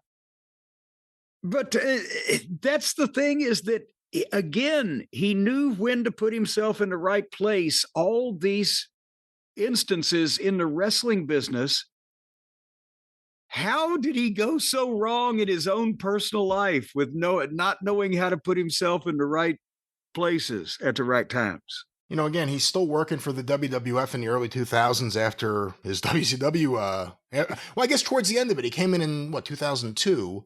No, he waited because remember, he had one of the contracts that even when WCW went out of business, was sold, whatever the fuck, Turner Broadcasting or whatever the corporate entity was had to pay him the rest of his contract. That's why several of those top guys did not migrate over to WWF until 2002, because they were still getting paid to sit on their ass at home. And he comes back. They bring back the NWO. Vince brings him in. And he has that match with The Rock, which steals WrestleMania. It's a match that everyone talks about to this day. It's such an amazing match. I forgot. Somebody just retweeted. We did a watch along of that. That's right. And it's, I assume, on the YouTube channel where people could avail themselves of it if they so desire. But yeah, where he completely, again, he outworked The Rock. I mean, psychology and with knowing what to do and etc. That they had to completely flip around with the little things that, that would have been ahead of Rock at that point in time in his career. Yeah, and he does interesting things. I mean, he ends up teaming with Edge. I think they win the tag titles. He becomes the masked Mr. America. He has a match with Vince McMahon. I mean, it was a lot of really interesting things. And then he was gone again. And around this period of time, before TNA, and that's a whole nother story, I'll let you talk about that. But this really began the demystification of Hulk Hogan. That reality show starts, and you start seeing him with his family, and they do a ton of media together. I remember them on Howard Stern, together. But I think people seeing Hogan and his family didn't make a lot of people want to see more of them. And then eventually, when the scandal hits with Bubba the Love Sponge's wife, again, that comes on the heels of seeing this guy and his family and his wife and his son all over the place for years. And then his son gets into the accident where that other kid gets messed up. It was a series of bad events outside of wrestling. And then inside of wrestling, there's TNA, there's that Australia tour with him and Flair having those matches where they busted each other up. But you were there right before he got to TNA. Well, and also none of those did any favors, as you said. And I think especially the reality show familiarity with those people bred some level of contempt. It's just like enough is enough of these fucking people, right? Yeah, and in a lot of ways, Hogan became like the ultimate Florida man. You always hear these stories, Florida man did this, Florida man did that. He was like the king of Florida man because he was all about being based in Florida.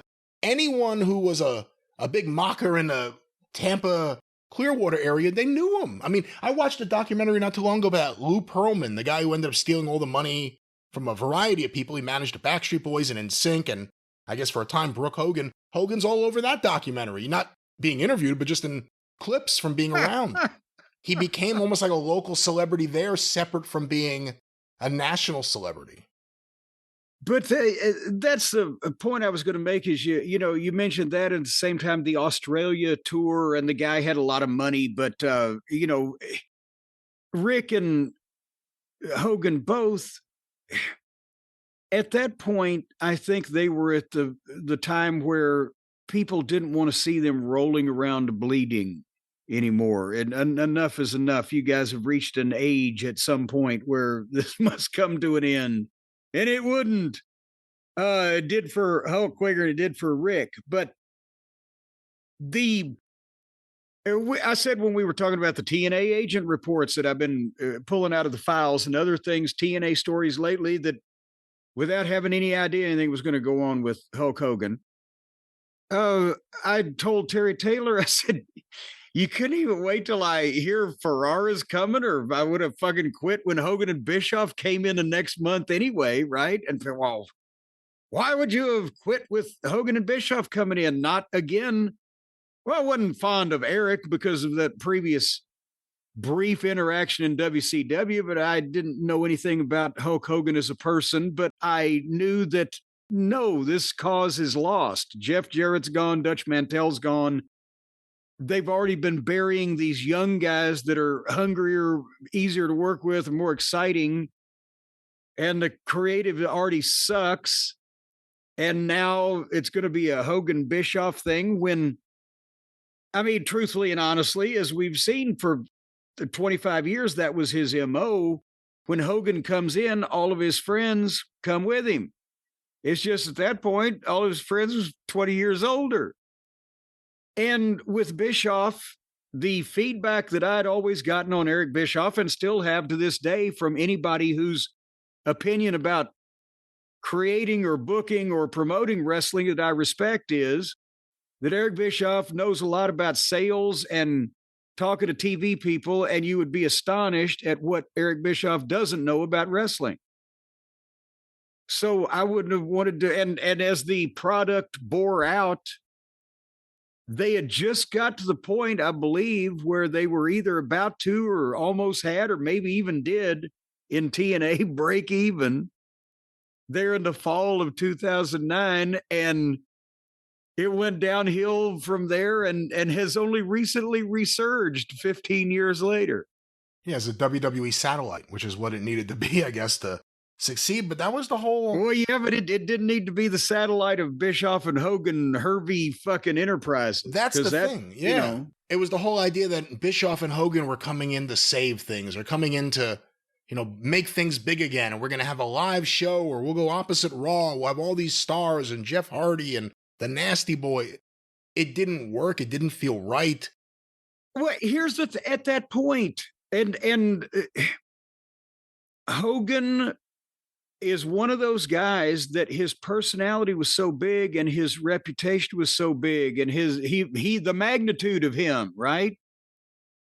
That you needed to get him out of the way to get other people over. That if he was too old at the time to be a top in-ring talent, but he overshadowed in a lot of cases the other guys they were trying to use. You see what I'm saying? And also, it was just old at that point. It was just stale. It was done. And they have that last image of him leaving while dragging Dixie Carter, who's hanging onto his leg, and then he never comes back. He goes back to WWF. Then the scandal breaks out. He's gone. They remove him from the Hall of Fame for a few years. He comes back. He gives that speech to the locker room that does not go over well because he did not apologize. And, he's kind of been an on and off presence over the last few years. It's crazy to think the last appearance he had was when he got booed out of the building in LA, which in a lot of ways was a tone-deaf appearance that WWE put him out there. Yeah. But, he got booed. And then he did an interview with Ariel Helwani where he said, of course I did. I was Hollywood Hogan out there with everything. No, he wasn't. I mean, he lied about it. Jimmy Hart was waving an American fucking flag. They're like, fuck you. Get the fuck out of here. And that's between the lack of apologies and the continuing revelations of, well, this wasn't true. And remember, he ripped his shirt off and said Donald Trump was his hero. And That caused a That was- lot of people to start taking a piss on him. Yeah, that was like 6 months or so before Raw, so that was in the air. That's right. It was in the air like one of Andre's farts. And I assume he's one of the people that his wife or one of his wives or some blonde person that he has married has led him to God also, because he's been doing the just over the top religious thing, which you can't take seriously from a guy that says he used to wrestle 500 times a year because he flew backwards from Japan. But, he was over the top with that, like he's over the top with everything else. I think that is just all those things have various, it's a cumulative thing, like it was when he was wrestling other baby faces or people that the fans liked. When he's done things that a variety of people, maybe in small numbers, but like the Who's down in Whoville, it gets louder. Cumulatively, a lot of people said, I don't like this fucking guy anymore. Yeah, and a few years ago, he got married, and the woman he married was apparently a big to-do in Scientology. So a lot of people were thinking, like, oh, Hulk Hogan's going to become a Scientologist, which would have been amazing because he would have broken their whole audit system once they tried to interview him and get some real stories out of him or anything. But, she was apparently baptized with him a few years ago, so it may have gone the other way. He may have gotten her and good Lord, brought her to him under the good Lord, as you just said. Oh, good Lord. But, he was still doing interviews. I mean, that's one of the reasons we would always talk about him, is people would send us these interview clips where he's saying things that are just clearly not true. But he's so committed to saying them that he could almost convince you. And if you don't know anything, he would convince you.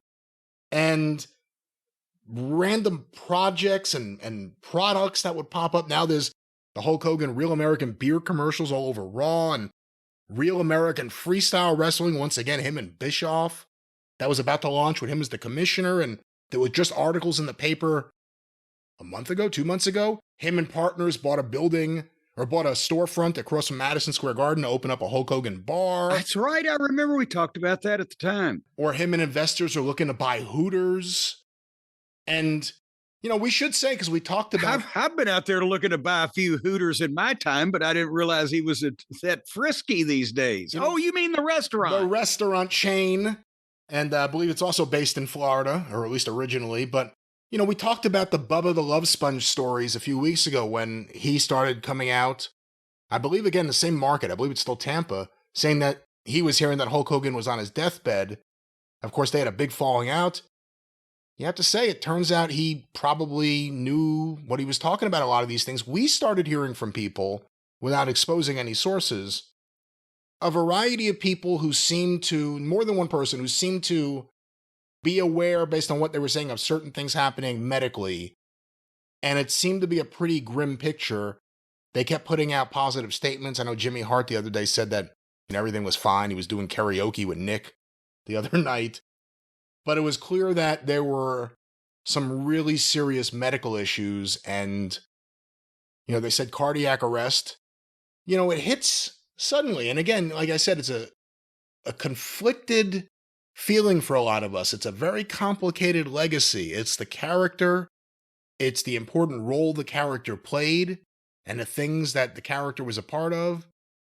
And then it's the real person who, at times, seemingly without being malicious, was an incredibly self-absorbed, self-obsessed carny, for lack of a better term. And it may have worked for him throughout his life, but it creates this situation where an all-time legend, again, like you said at the very top of this, taking Jim Londos out of the equation, the biggest star we've ever seen in this country for professional wrestling. But there's a lot of conflicted thoughts when trying to evaluate and weigh what kind of guy he was. Well, and, as you said, it's the person and the gimmick, but I think this is a case where they became the same thing. I mean, it is not a new story in wrestling. He spent almost 50 years convincing people that he was Hulk Hogan, except during that lawsuit when he said, no, he's a completely different guy with a completely different penis size. But he had to be Hulk Hogan. And, we've always said you don't get to be a big star without having a big ego. Sometimes you have a big ego, you don't get to be a big star, but both can be trouble. He was somewhat of a Teflon guy in that when he got in trouble in one respect, he would be bailed out from another, quarter coming in. I think he got caught up in that and started believing his own shit and just felt like that's who he has to be, maybe in public and in private. As I said, I don't know. I'm looking from the outside because that's why I can say that I neither personally liked him or disliked him. And as we've been able to have this conversation about what we saw like everybody else saw. But again, very few people ever have had or ever could have the impact he had on the professional wrestling business. You bring up The Rock and Steve Austin, Jim Londos, Bruno Sammartino, Ric Flair. It's a very short list of the top tier in terms of star power, drawing ability. It's a very short list, and he's in the conversation for top 3. You could argue if he's number 1 or where he is, but undoubtedly the biggest star of the last 45, 50 years in this country, if not ever, for professional wrestling. Oh yeah, I think you can say since the dawn of television, the biggest star over that checks all the boxes. But anyway, we don't take any pleasure in that. We will miss taking the piss out of his stories. Because I'm pretty sure that us taking the piss out of his bullshit stories that he told and having fun with it never once affected any dollar that might come into his checkbook, and or I don't know that he ever lost any sleep over it, right? So I feel that our hands are clean. Those are some of the most fun moments in the history of the show, is just us laughing, as we're discovering these things of what he said. Sometimes we play audio, sometimes we'd read quotes. Harley Race burned the ring down and then shook his hand and asked for a job. I mean, just crazy stuff. I'm hanging out with Michael Jackson and Mr. T at Wembley Stadium. Just crazy things that don't necessarily add up. But it was so much fun discussing any of these things, his book, all these things. And, Or Ron Howard. What's going to happen to Ron Howard down at the beach store? Oh, I'm sure whoever runs his estate will have to keep these things open. I mean, it's a valuable brand, you would think, going forward. But I mean, is it going to be a new broom sweeps clean, a new administration, or is Ron still going to be the ruler of the roost? Does he have some kind of contract with the future owners of the name, image, and likeness? I actually found myself thinking about 2 different people when I heard this news. One was Brooke Hogan, just because they were just a series of articles about everything between her and her mom had put out a video, I think, where she looked somewhat unhinged, ranting about family issues. And Brooke Hogan put out a statement, and I felt really good for her. It just seemed like she was in a good place and had her own family and didn't want to be involved with her family's self-induced drama. And I thought about her just because, obviously her and her dad were very close and they had issues. And whatever reason, it made me think of her. And the other person was Jimmy Hart, who, so much of his life, seemingly, his career, has been the Hulk Hogan business since at least 93. I mean, everything with him publicly is him dressed in the Hulk Hogan colors, with the Hulk Hogan megaphone, at times waving the American flag. But, he did a lot of things for Hulk Hogan, and it ate up, not in a bad way, but it ate up a lot of his time. It was a lot of his life. And I ended up thinking about him too. Just, I hope he's okay. Well, yeah, and I do too. If Jimmy is listening, and I hope to God you're not listening, Jimmy, I hope you're out busy like you usually like to be instead of sitting around listening to us, but we hope you're okay also. I've known Jimmy longer than Hulk has.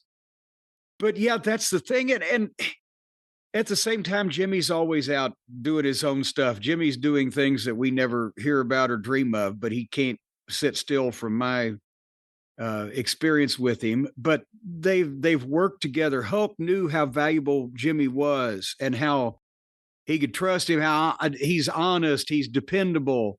He knows how to do promotion. He's a workaholic. And so they've had some type of professional relationship for, over 30 years now. So, I do feel bad for Jimmy because that's a big part of his life, as you said. Probably the only one we don't feel bad for is Linda because she looks nuts. I don't know. She looked like fucking whatever happened to Baby Jane material. Well, maybe that's reason to feel bad enough. But Hulk Hogan, 71 years old, the face of wrestling for a lot of fans, for a lot of non-fans, and certainly a complicated legacy that we'll continue to discuss going forward. But in the meantime, as they say, thanks for the house, Hulkster. Eric Bischoff tweeted that, and I thought that was succinct and said it all, because that's in the old days where you would go up to the guy in the main event and say, thank you for the house, because everybody made more money. It was on the card because you were in the main event. That was the meaning of that before all this handshake shit started. Guys wanted to be on, in the 80s, guys wanted to be on the Hulk Hogan shows. WWF had 3, sometimes 4 shows a night. Guys really wanted to be on the shows with Hogan. You knew you'd make more money. You knew what else you were going to see, don't you? On those shows in the 80s with Hogan on top? No. The Big Boot. Of course.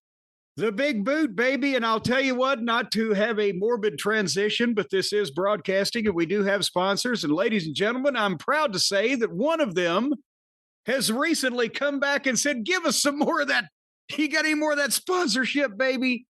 Because apparently our friends at Brunt over at bruntworkwear.com have had tremendous response from the listeners of the various programs, the Cult of Cornette audience, the people out there. Well, they've been booting themselves up. They've been tying those boots up tight, baby, and getting out there and doing the work. And that's why you, if you haven't already done it, you got to know about the Brunt. The boots from Brunt. I've already done the workwear kind. I told you I already did it. What do you mean I got Well, I'm talking the royal U's. These are great boots. I love them. The U's out there. You see what I'm saying to you? The other U's, not you there, but the U's out there. Because I mentioned that I got these things. It's been a couple of months ago now, and I've been out feeding the deer. If the grass is wet, if it ever does rain, I don't slip because of the not only waterproofness of the Marin boot, but it's lightweight because I'm already trucking deer feed down there. So they don't weigh me down. They're waterproof and they're slip resistant. They got the treads on the bottom so I don't slip when it's rained on the wet grass and break my neck. But you can muck out the creek, or you can go and trim trees, or you can cut branches, or you can haul wheelbarrows, or you can do miscellaneous work of all kinds, even involving electricity and oil and shit like that. Well, it says they're electrical hazard rated, but I don't know what kind of work electricians do because I'm not one. But I've wheelbarrowed shit around the yard and they're just fucking peachy. And they don't hurt the callus I've got on my toe. You can actually adjust the amount of padding inside. You can slip one of these things out. You can fold it up. You can put it back in. You can adjust the inside of your softness of your boot. Did you adjust the softness of your boot? And I was playing around with that like a week and a half ago. I was talking to Suzanne about them, and then she said, put them on. Let me see them. And they are so comfortable. They are the best boots I've ever owned. So thank you, Brunt. Well, the construction is amazing. These things are put together and made and handcrafted and whatever better than the shoes that I used to wear on national television. I wish I'd have known I would have just painted them black and nobody would have known the difference. But folks, Brunt's best-selling Marin work boots, or the Omen work boots, which are slightly different but also fine quality, they're available. They're not only built for the toughest job sites, they're waterproof, whether it's rain, mud, standing water. You can swim in these fucking things. Well, you better be a pretty good swimmer if you're going to go into water too deep. But from oily workshop floors to muddy farm fields and everywhere in between, the Marin 6-inch soft toe is built for workers across a variety of trades. So if you want to trade some workers, I got a couple over here. I want 3 of yours. I'll give you 2 of mine. But they're all wearing Brunt work boots. That's right. Can you trade some of your workers, Brian? Can I trade my worker? No, the people who, I don't know what we're talking about. Ladies and gentlemen. Yes, it says these, they're built for workers across a variety of trades. So I've got some workers I'll trade you. Get some variety going on in here. I think Julio and the gang folks will at stay Brunt here with me. Yes, go ahead. Well, Julio's down by the schoolyard now. That Brunt knows they've got the best boots on the planet, so they will let you try any of their products on the job. And it's not even just boots. They've got a full range of high-performance gear built for tough jobs. You ought to see the goddamn Roman chastity belt that they have constructed. Boy, you can strap that thing on. The O-rings are made of welded steel. I don't know anything about that, but what we are talking about are the great boots The boots. you can get from Brunt. Yes, well, choosing work boots used to mean sacrificing comfort or durability. But Brunt thought that was a bunch of BS, so they made comfortable boots that feel great from day one. You don't even have to break these in. And I got blisters on the heel from the last boots I had, but I got no blisters from these because they're so soft and just warm and inviting. But people out there doing real work ought to be comfortable. So all of Brunt's boots are built to last and to wear, and they're tired of the other workwear brands out there cutting corners because you work too hard to be stuck in the uncomfortable boots that don't hold up. Remember I told you I had to duct tape a sole of my yard boots on one time? That's right. Because it had just flapped open. I was in danger of having ticks on my toes. But Brunt is going to keep you tickless. And for a limited time now, our listeners are going to get $10 off when you use the code JCE at checkout. Go to Brunt, BRUNT, workwear.com. Use the code JCE. You're going to get $10 off on these wonderful fine boots, whichever ones that you select to put on your fine little tootsies. And when they ask you where you heard about Brunt, tell them that once again, the cult of Cornette is coming to have their feet shod in stylish fashion, courtesy of our program here. $10 off, bruntworkwear.com. The code is JCE, the best boots in the world. And also, if you've got smelly, stinky feet, because these are waterproof, it'll keep the odor inside. So wear these to dinner with your family, and your wife and kids will thank us. Again, you're not necessarily saying anything bad, but I don't know if that's necessarily a selling point, but it's a bonus that you might not think about on an everyday basis. But if you're the smell of your tootsies when you're just hanging around in your house would bluff a maggot off a gut wagon, then now is the time to put these Brunt workwear boots on and hold that stench in while you're around your loved ones. Once again, these boots are beautiful. They are comfortable. They are practical. I really love them. I'm very happy they're here with us. I know Jim likes them, and we think you will as well. Jim, in a very nice professional fashion, what's the way the listeners can get a hold of these fine boots and the fine workwear from Brunt? Well, I believe I've mentioned it. $10 off at bruntworkwear.com with the promo code JCE. All righty, well, let's bear the brunt of the heavy lifting here. Let's do the grunt work. And before we go any further, let's try to lend some insight on, before all of what we've just talked about happened yesterday. For the past week, we've been inundated with the people asking us and sharing on social media the video that they've released from the WWE vault of an early match between Jerry Lawler and Randy Savage. And I guess that's been about a week ago now, right? About a week. WWE Vault has been releasing a bunch of interesting things. We talked about how they put up unedited Great American Bashes from various years, lots of rare footage, house show matches or dark matches that hadn't gotten out. This one was a real surprise because it popped up kind of out of nowhere. Yeah. Apparently from the PAFO/ICW collection, whatever that entails, whenever WWE purchased it. But it was a Savage Lawler match that no one had seen before, and most people if not everyone except whoever worked there, couldn't even really truly identify the building. They said it was one building, but no one was sure.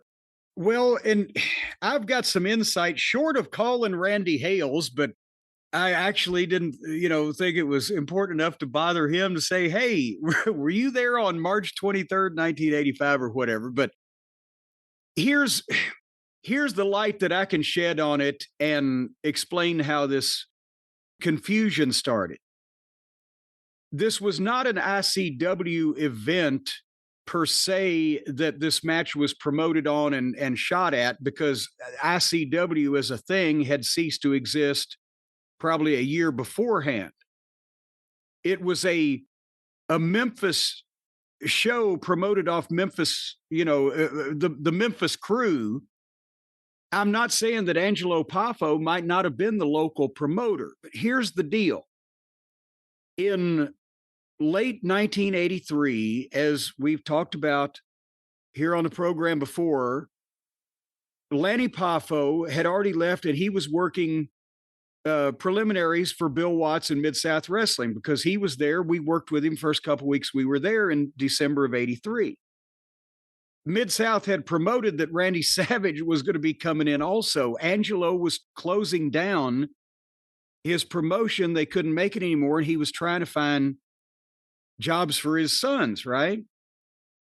Well, but between the time that they taped the announcement of Randy Savage coming to Mid-South and the time that it would have actually happened, as we've talked about, Bill Dundee, Watts decided to bring Dundee down as his booker in Louisiana. Dundee wasn't obviously going to bring Savage in. I don't think there was a lot of heat with Lanny, but, Lanny was only a preliminary guy anyway in that environment. So Angelo made a deal with Jerry Jarrett for them all to come to Memphis. Since Dundee was out of the way, they could have because of the heat between Dundee and Savage that everybody knows about, that they could have the Lawler Savage matches they'd been promoting for 5 years and do some business. And Lanny meant more in that angle as the brother, and Angelo was their manager, than he did just, working underneath in Louisiana. What happened was, because ICW was on television still in a couple of different places, Jarrett agreed to send the out-of-town tape of the 60-minute version of the Memphis show that Louisville and Evansville and Lexington everywhere got, to fulfill Angelo's TV commitments. That's how so many of those 1984 Memphis clips still exist today, because Angelo kept anything that would be worth anything. And a lot of that stuff was later into the Ron Martinez collection, PM Film and Tape, and Kit Parker licensed some of it for the Wrestling Gold series. But point being, one of the TVs that ICW and Poffo had was Harrisburg, Illinois, which I'm not sure if there's a station in the Cape Girardeau, Missouri market, or if it's served by Harrisburg, but nevertheless, Memphis didn't run Cape Girardeau, Missouri. That had been an ICW town like Paducah, Kentucky, Cape Girardeau, and the 64 corridor that we've talked about. Angelo Poffo had tried it with Phil Golden's All-Star Wrestling in 73. Same towns. Came back to them. It was close to Southern Illinois where they were from. So Angelo was promoting there, and a point I'm making is that even though Memphis didn't regularly go to Cape Girardeau, they did go to the Boot Heel of Missouri because the Memphis TV reached there. So if they got the TV market in Harrisburg, it was just a little bit farther for the Memphis crew to go up. And the show was in Cape Girardeau, Missouri, and Randy Hales was the ring announcer, because at the time, Randy was not only doing the TVs and, be a general manager kind of role, but he would have been the ring announcer for anything in Jonesboro, Arkansas, or anything in Missouri, et cetera, because that was the Memphis end. So somebody had it right in that they found an ad for a show in Cape Girardeau, Missouri in March of 1985, and that fits it. The date that they had at the WWE vault on the tape, even though they couldn't figure out why it was there. And probably, since there's no commentary on it, Angelo might have even been running the camera. He might have, who knows what the fuck. They taped it. Maybe they showed a few highlights on Memphis TV, but it was just a spot show match. And that ended up with the tapes that Angelo Poffo ended up, selling or disposing of to Ron Martinez. You want to hear the rest of the card? Sure. And by the way, it was a Sunday. Where did the Memphis territory typically run on a Sunday? Except for Jackson, Tennessee, once a month. When I was there, nowhere. So see, it was a day off, and Angelo probably said, hey, we draw a house here. Have Randy work with Lawler. So Sunday, March 24th, 1985, Cape Girardeau, Missouri. Speedy Talltree defeated Larry Williams. And Speedy Talltree is one of the sons of Tom Renesto. Tom Renesto, yeah. Billy Travis defeated Jack Attack. Whoever or whatever that is. Patriots defeated Cruisers. Good Lord. Speedy Talltree, working double, beat Angelo Poffo. There you go. Plowboy Frazier, in a handicap match, defeated Patriots. Lanny Poffo defeated Billy Travis. It's almost formatted like a mini taping. I mean, a lot of these guys are working twice. Battens defeated J.R. Hogg in a handicap match. And the main event, Jerry Lawler defeated Randy Savage. Maybe that Angelo was trying to keep the TV going and wanted to tape something or whatever. And it sounds, as you said, like it was a primitive TV taping, but as we saw, it was one camera in a stands. And that wasn't even a full Memphis crew. That was Lawler saying to fucking Frazier and Billy Travis, and Speedy Talltree was in the territory at the time, and maybe a couple of other guys, hey, let's go up here and work our off Sunday. Angelo's going to run fucking Cape Girardeau. And Randy, you can keep an eye on the box office, make sure we get a fucking legitimate count type of thing. This is a week before WrestleMania 1. And this is, let's see, March, April, May, 3.5 months or so before Randy Savage would go to the WWF. But there you have it. Mystery solved. This it is and somebody said, and who the fuck is Tux Newman? Huh. Tux Newman was Randy Savage's manager. That was Scott Walton, the Jeff Walton. Or Jeff Walton. Scott's his son. No, you know what? No, you know who Scott Walton is? He's an old-time local CBS fucking affiliate WHAS television personality here.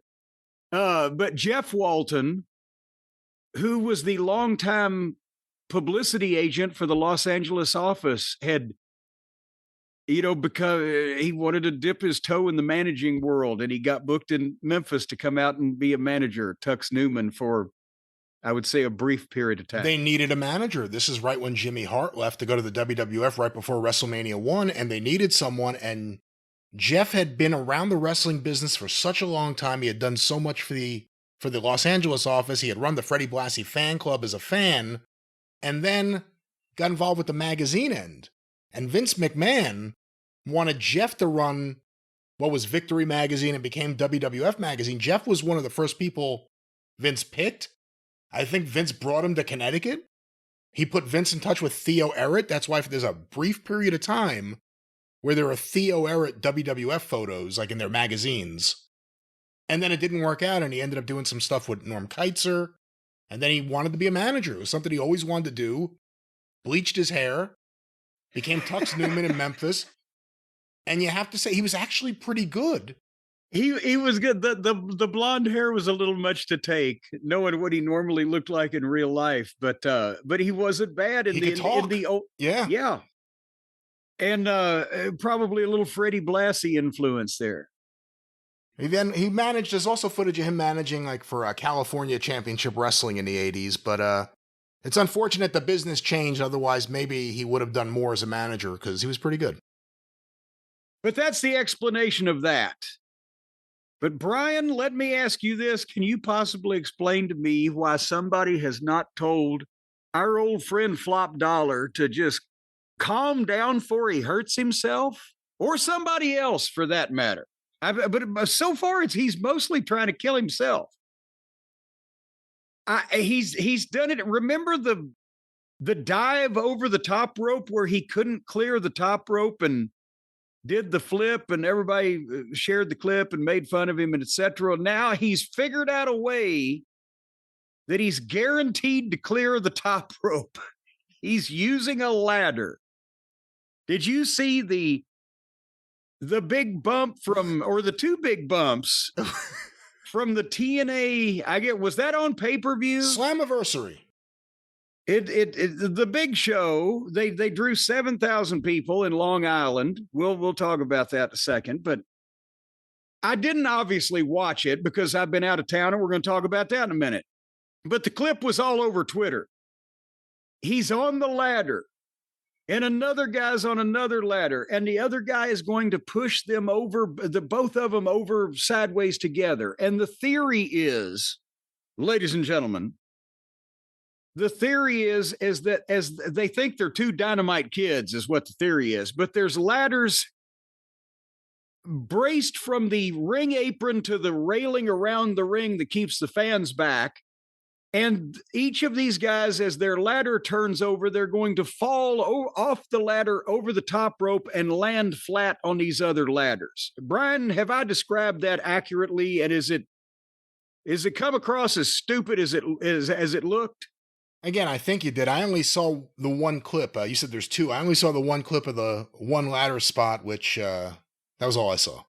Well, yeah, but that's the thing is that they were going over, and the one guy, whoever the other guy was, he had the idea. Because when the ladder tips over, as you get right to the tipping point, as they say, you just push off, baby. As Dusty would say, you just push off, baby. You just kind of push off. You're going to clear the top rope, and you're going to land sideways or somewhat flat or stretched out on this goddamn ladder that's laid out flat. And hopefully that will break your fall so you don't kill yourself on the floor. And the one guy did it. But old Flop Dollar, the ladder, and you know how big and corpulent and fucking disconnected his body parts look. Anyway, he's gangly and awkward, and he's like, 6'6", and he's 300 pounds or whatever the fuck he is. And he just looks unnaturally large for a middle-aged soccer dad. And he thinks he's athletic, and that's where somebody has to intervene for his own safety. The ladder is tipping over, and suddenly at the tipping point, he jumps like he's trying to broad jump something.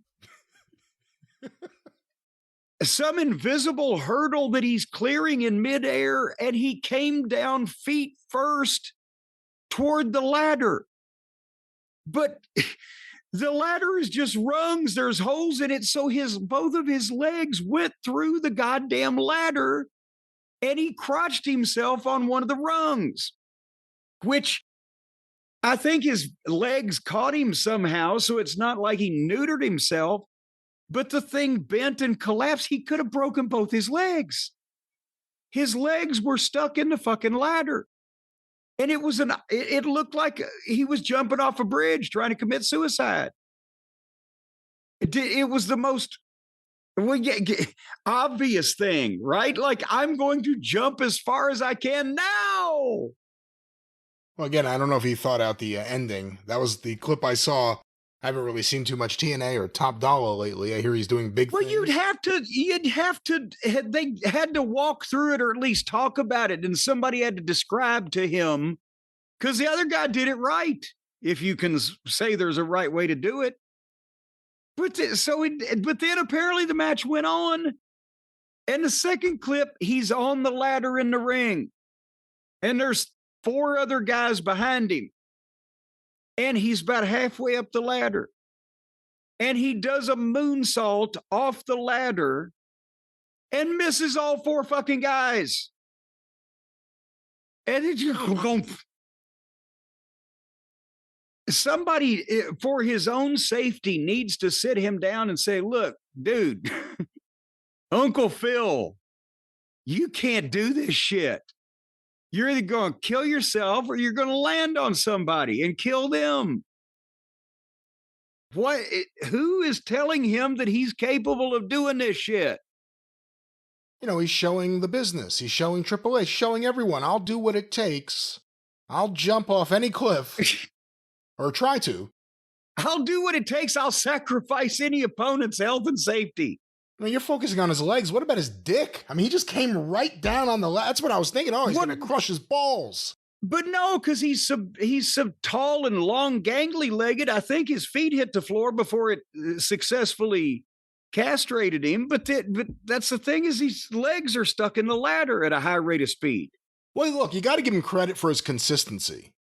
Obviously, he has found a niche. You know, JT Smith in ECW got a big bump on his head from a messed up dive, and all of a sudden, You Fucked Up became part of his gimmick. He was a bumbling, stumbling guy. Maybe that's what, Well, I think we've successfully handed that gimmick off to a new generation. Do you think Top Dolla will end up back on WWE TV? I can't see how. Can you see how? He's part of the stable with Trick Williams. I guess that's a way, possibly, how. Well, but that doesn't mean they have to take all of the stable. So the old swayback mule can be left behind. But they drew 7,000 people in Long Island, Brian, and you're a New Yorker. What's the matter with those people up there? That's a big deal, and they deserve credit for that. Long Island is a tough place to draw, and for TNA to come in there and get that house, they deserve credit, but you also need to point out that they have become a WWE satellite, where you knew there were going to be talent from NXT or WWE. I know AJ Styles made a very brief appearance. Well, yeah, and they had telegraphed that by finding his gear in the locker room or whatever. Yeah. You know? Yeah, so I mean, he can't be far away from his pants. Look, TNA has more buzz going for it right now than it has at any point in a very long time. I actually don't know when the last point they had this much buzz. A lot of it's based around the WWE relationship. And again, they've become a WWE satellite office. In a way, it's good. If you can get past, you know, some of the booking and stuff, in that it gives some of these guys another place to work on another night, so they're not just working one night a week for NXT or whatever it is. But TNA and WWE's relationship is a big part of the story, and, you know, the rise of TNA, remember, there were people in the company telling you they were going to die because Scott D'Amore got fired. That was like 7 months ago or something. You know, Scott D'Amore, oh, we'll never trust this place. This place is going to go under. They have no idea what they're doing. Well, they just drew the biggest house in company history. So something's going on with them in WWE. And, you know, a lot of it's about, you know how I feel. Well, and to be honest, I can, and I wasn't in the room, or I wasn't in any of the conversations. I wasn't even there. But I can see where Scott D'Amore having not only a business, but also a personal investment in wrestling in general and in the company, if they were bandying around this idea of, oh, we'll just, you know, we'll be a subsidiary storage closet over here for the WWE and we'll make more money, but it won't be your vision of the product or, you know, etc. I can see where that may have been a sticking point. Maybe that was it to begin with, that's why I'll just buy it. If you want to fucking just turn it over, well, no, we want to make a lot of money from these other people with more money. And I'm not a fan of Scott D'Amore's vision. I think a lot of other people wouldn't be fans of the actual vision, but, you know, for all the people who say like TNA is so great right now and NXT is so great, TNA is basically now just another NXT. I watched a little bit last night in the background. That's where I saw Top Dolla, where it was like Team TNA, led by the commissioner or whatever he is, Santino Marella, and who's out there in his gimmick voice as the commissioner. And it was a team that was like Moose and Eddie Edwards, who I haven't seen Eddie Edwards in a while, but, you know, again, it was this team, and then all of a sudden Trick Williams and Top Dolla and some little guy come out. And I was like, all right, this is kind of like NXT-ish. And then there was like a long women's tag match and I gave up. And I just said, I've seen enough. It's exactly, there's a format of wrestling and a type of show that is everywhere. Just like everyone copied WWE for years, they're all copying this. And the only one who's not is Tony. And he's gone in such a complete other direction that, you know, again, that can't be enjoyable the way I want to enjoy wrestling. And it's frustrating to me, but credit for TNA growing their business, getting a lot of exposure with WWE. Let's see what happens if they don't sell the WWE and they finally say no about something.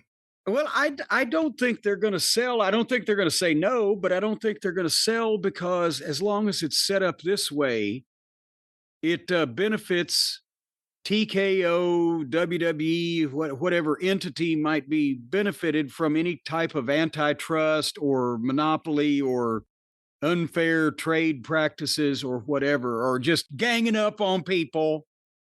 Well, we're working with these other, these poor needy children over here in Canada, you know, whatever.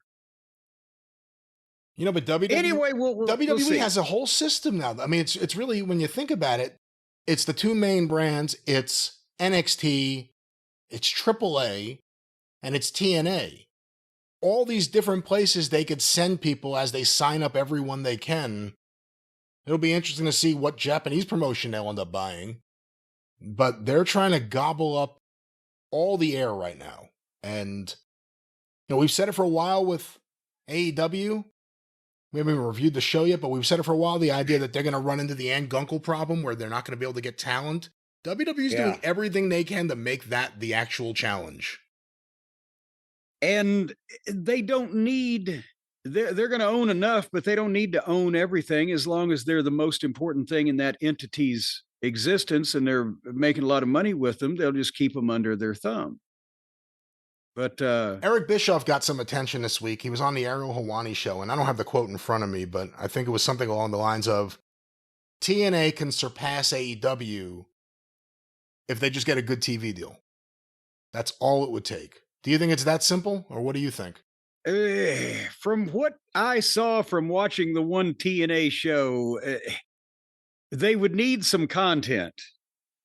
They would need some content, but the thing, if they had a TV deal, then they would be heavily featuring at least NXT talent. We just, you know, the WWE pipeline, which means that the WWE would be in approval of that deal.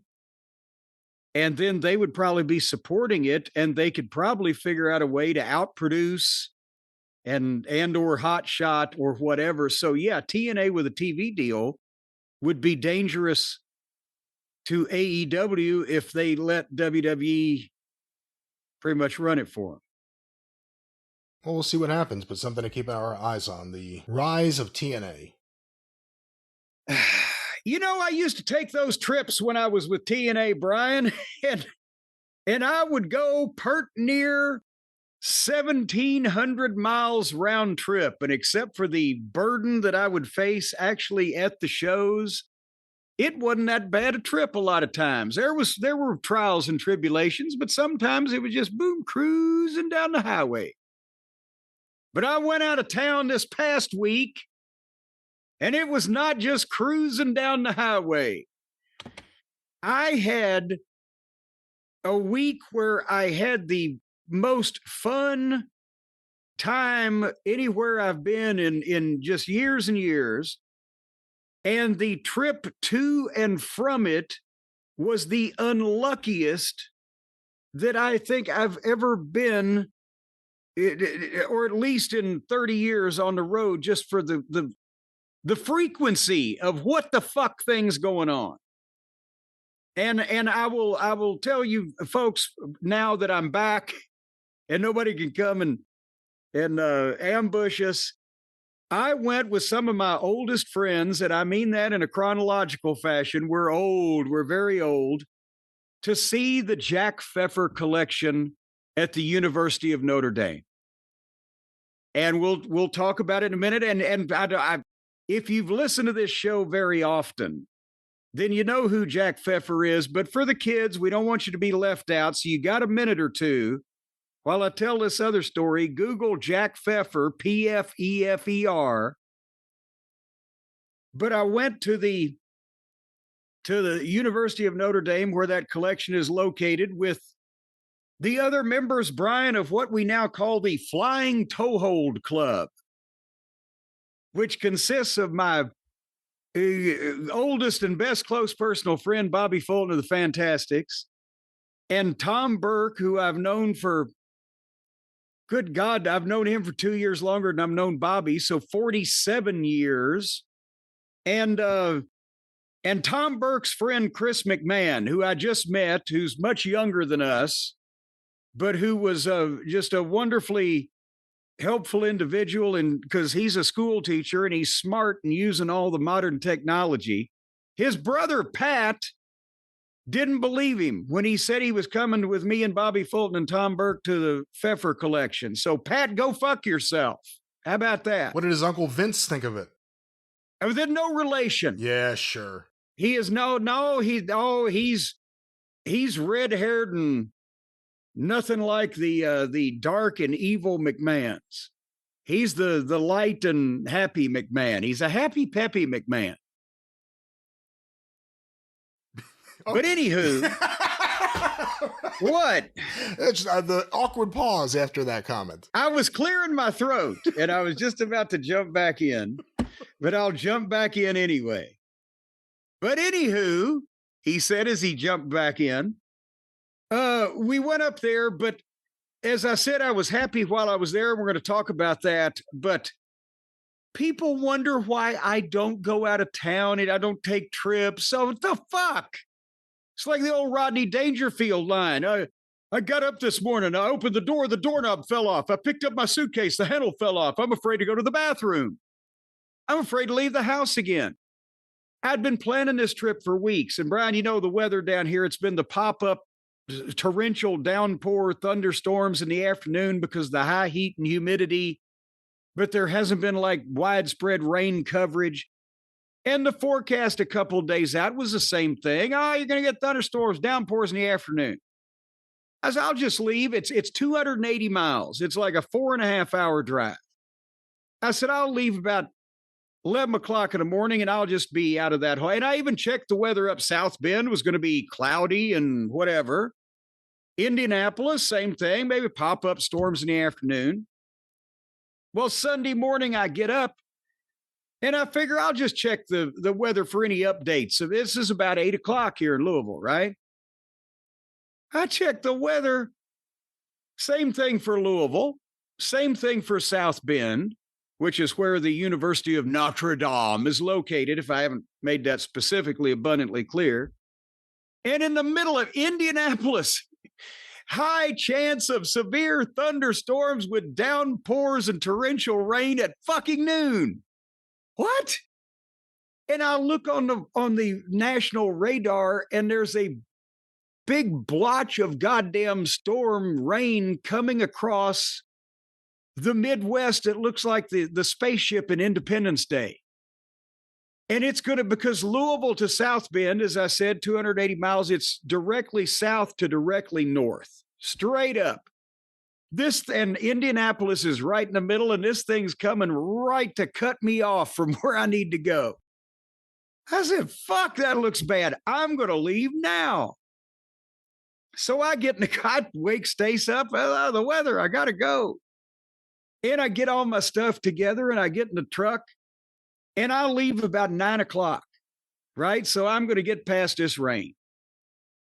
And the only thing, Brian, that you go through between Louisville, Kentucky and South Bend, Indiana is cornfields and nothing besides Indianapolis. That's the one big city.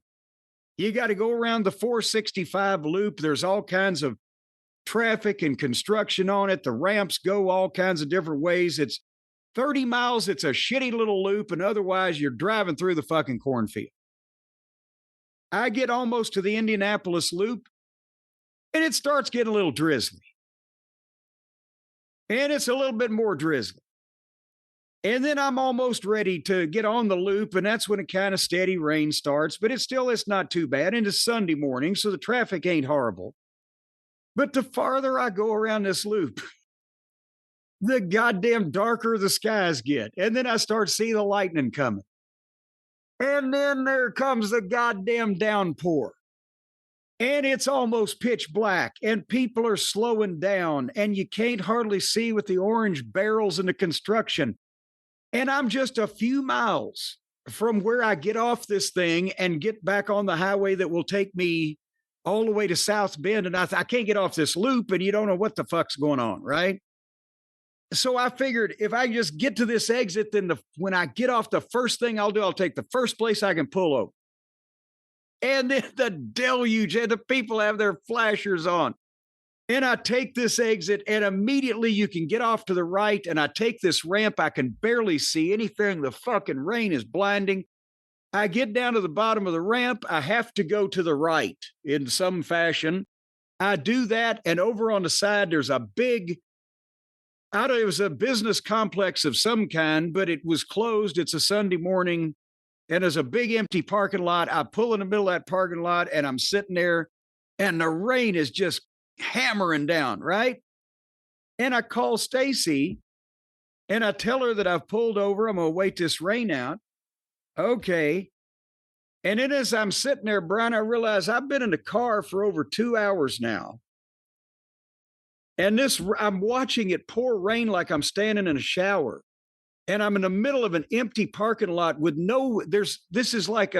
there's condominiums and there's office buildings, like a 9-to-5 type of deal. There is no place in any visible direction that I could go to a gas station or anything like that. I got to piss. And that water is just coming down, and I'm looking around in the car, and I've got nothing that could be I can't piss in a metal fucking soft drink can. The tab might cut my wee-wee off or whatever, right? So I'm thinking, if I just open the door a crack and turn to the side while I'm in the driver's seat and pull the leg of my shorts in the proper direction, then I can do it without getting wet. I can do it outside of the car, right? Now, are you following me on this? I mean, I'm following your story. I don't know about what you're doing, but yes. Well, you can see that it would be feasible. Technically, yes. And it was for quite a while until I forgot that right as the evacuation ends of your bladder or whatever the fuck it is, your pressure on your stream, it goes down. It doesn't just snap off like a spigot. So as my pressure went down, oh shit, I just pissed all over my pants. Oh my God. And now I'm mad because now I'm wet, but it's not the rain. I've pissed myself. Now, bear in mind, I've already been freezing because remember I said a couple weeks ago, I took Black Beauty in, spent all the money, got her serviced and everything. And I got the AC charged up that hadn't cooled in ages. So now that's the thing. I wore shorts and a t-shirt thinking it's going to be hot weather, but it's fucking overcast and rainy. And the air conditioning is now cold and stuck on high. So I've been shivering to death. Now I've got wet pants. So then, finally, it stops raining. You had a change of pants with you just you had more than one pair of pants for your trip, correct? Well, but I ain't going to get out in the middle of the rain to get in the back of the goddamn truck to get the fucking clean pants. You see? Yeah. And then where am I going to change my pants? In the goddamn parking lot? In the truck. You could do it in the truck. Well, I chose when the rain let up into a light sprinkle to just get the fuck out of there with a burger towel on my lap. So then, bear in mind, I have gotten off the highway and turned right and immediately turned into a goddamn parking lot, right? But I got to go to the right, and the GPS says go to the right anyway that I got in my truck. And I turn right, and it takes me 20 minutes to get back on the highway I'm only 400 yards away from because there's some kind of goddamn traffic circle and lead in the wrong. I don't know where the fuck. I finally found the highway. And I get back on, and it's overcast all the way, but at least it doesn't rain. And I get to South Bend. Brian, have you ever been to South Bend, Indiana? No, I haven't. If we have listeners there, I don't mean to appear insensitive to your issues, but you live in a fucking shithole. Oh, wow. Now, the University of Notre Dame is a gorgeous place. The campus, it's beautiful, and the trees and the birds and the knowledge and the libraries and I understand they play football there every once in a while. But I came Highway 31 up through from Indianapolis through another 100 miles of cornfield. When I got into town, I'm thinking there's a college there, right, Brian? You mentioned when you knew I was going, well, maybe there's going to be some of those cool places, local restaurants or good food places, or college town. Maybe it's, the kind of, you see the vintage clothing or the unique vinyl store, comic shop, whatever, the cool college stuff, right?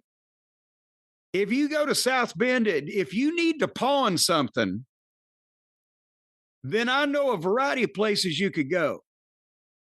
I go into town, and there's not even Perkins, I believe, was the highest level casual dining place I saw all the way through. I had to go through all the way through the middle of town from south to north. And at first it was just like, the pawn shop area. Then it became an area where most businesses appeared to be closed. And I stopped at a light, and there were many people on the corner, and they didn't appear to be going anywhere. They were just kind of there. And this woman walks from the other side of the street across 2 lanes to give me the roll down the window sign. And I'm like, green light. And then you go through the middle of downtown, which is deader than Kelsey's nuts on Sunday morning. And then you get to the north side of it, and you're at the college, and that's a nice area, and that's where my hotel was. But it was a little disheartening that my impression of South Bend was I didn't want to get fucking carjacked. So I'm thinking we're probably not going to go too far to eat dinner, right? Whenever we go out. So I get to the hotel, get checked in. Everything's fine. I'm going to meet Bobby Fulton for dinner. And Stacy calls me and says, well, I'm following the ambulance. We're taking Mom to the hospital. I thought, to what? She hasn't been to the hospital since last July. It's her anniversary of going to, but as I've literally have not left town for years. And I'm like, what? I just got here. I said, is it everything okay? Well, we're following it. I'll call you back. So I'm standing by. And by the time she got to the hospital, she did feel better, but she had gotten dizzy and or disoriented kind of thing. And her blood pressure had dropped. And they wanted to monitor her heart rate, which was fluctuating. So Stacey's like, no, you don't have to come back home, but she's feeling better. We're keeping that. And they kept her for a couple of days, to monitor all these various things, see if they can figure out what the fuck. And she's got a follow-up coming up, but they let her out. But there, Stace was worried. And again, not only have I not been away from home overnight in years, but it's been 11 years since Stacy spent the night in this house alone without either me or Harley Quinn or both. So now, and now her mom's in the hospital, so she's freaking out over there or over here. I'm up there, but everybody gets into town. I mentioned Bobby Fulton. I mentioned Tom Burke. I mentioned Chris McMahon. And I'm going to meet them all. They're staying, Tom and Chris are over at the hotel next door to us. Same parking lot. Just I used points. And so I said, I've got the truck. It's just been serviced. I'll take us over to the library. Monday morning, we'll get there bright and early. Now, watch out, boys, because I just had this air charged up. It's going to freeze your balls off. Brian, we got in the truck. I started it. The air conditioning is goddamn stone cold dead. No, how's that possible? The air conditioning that has been stuck on high for the past 3 or 4 years that I just had charged up so it was cold and high is now stone cold, will not blow, not a puff. Oh my God. Not a puff. What was the temperature? Well, it wasn't bad in South Bend to go 2 miles, but I was going to have to come back to Louisville eventually where the heat index is going to be north of 100. So I'm already... man.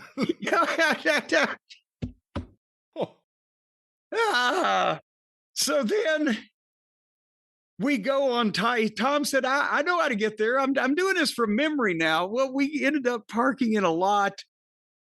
And we said, because we said where we ended up and pulled up and asked, so where do we park for the library? Oh, you can park right in that lot. Let us give you a pass. Oh, well, thank you, kind lady. Right. And we parked in that lot and they had said, just walk that way. And we did walk that way, 0.9 fucking miles. There, Tom Burke's 80 years old. He makes us look young, right? And we've all had our various, except for McMahon. He's a kid. He deserved it. He should have crawled. It was a mile from the parking lot to It was a mile from the parking lot to the library. Oh my God. So, it's a beautiful campus. So then I'll talk about our time there later on, but I'm just in the instance of we're in the middle of the story of going back and forth. We have our day there. We come back to the hotel. We decide to meet to go to dinner later on. And as I'm closing up the goddamn truck, the key fob, the thing that with the automatic locker and unlocker and panic button and pop the back and everything, the key fob I've had for 18 years now breaks off my keychain and falls on the ground. Oh my God.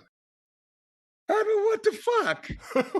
Okay, so they're going to ask where the best place within the near radius, right? We don't want to go back down south in that neighborhood. None of us are in the mood to fight for our dinner.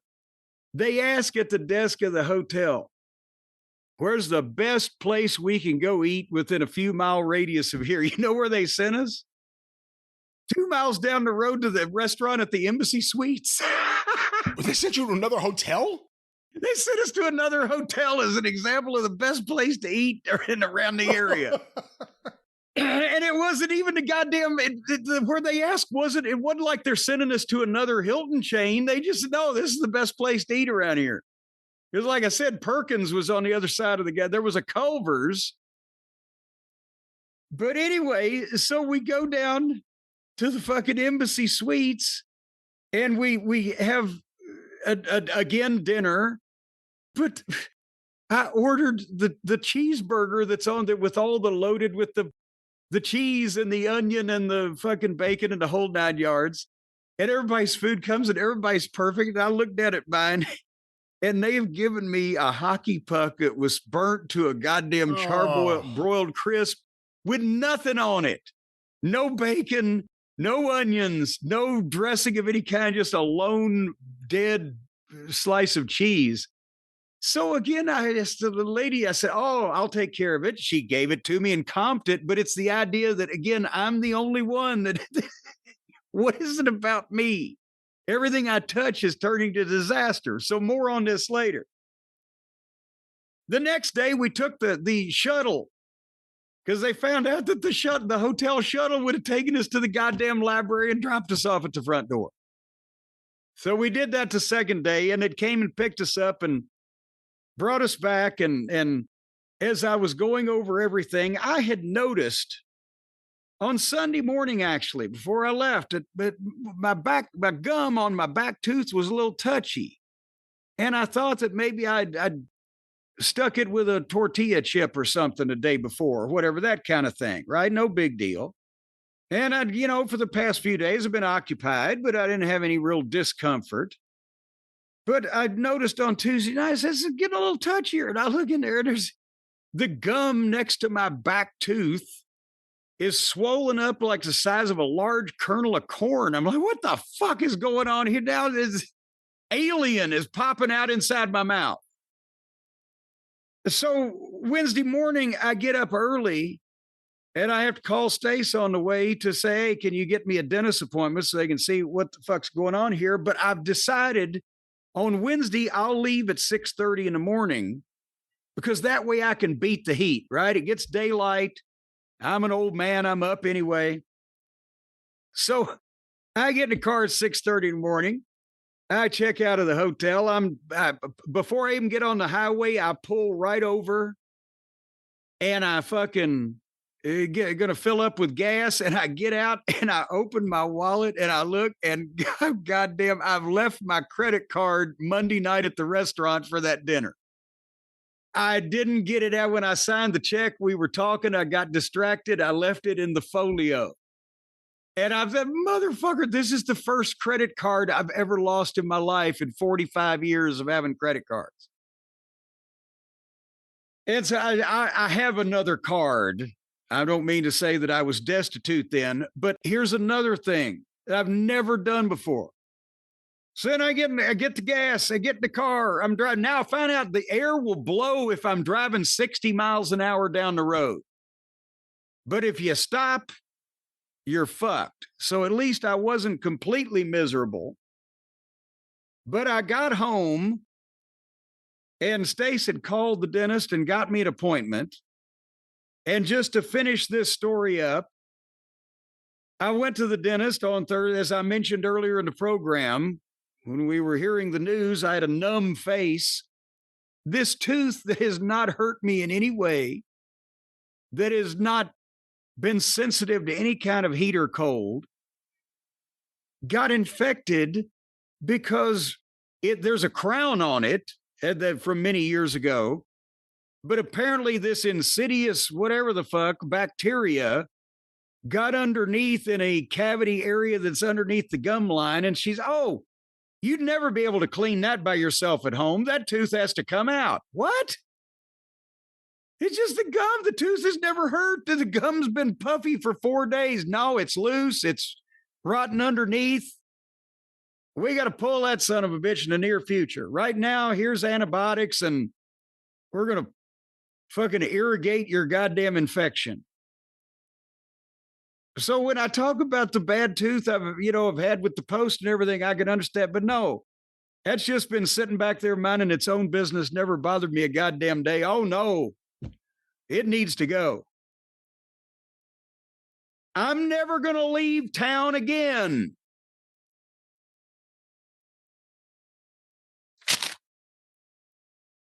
Oh shit, that was notes I was about to fucking read. I don't know what you're ripping over there. Yeah, I was ripping the fucking that's my inflate. Hold on, let me smooth this out. So the first time you go on a trip in years, and 6 years.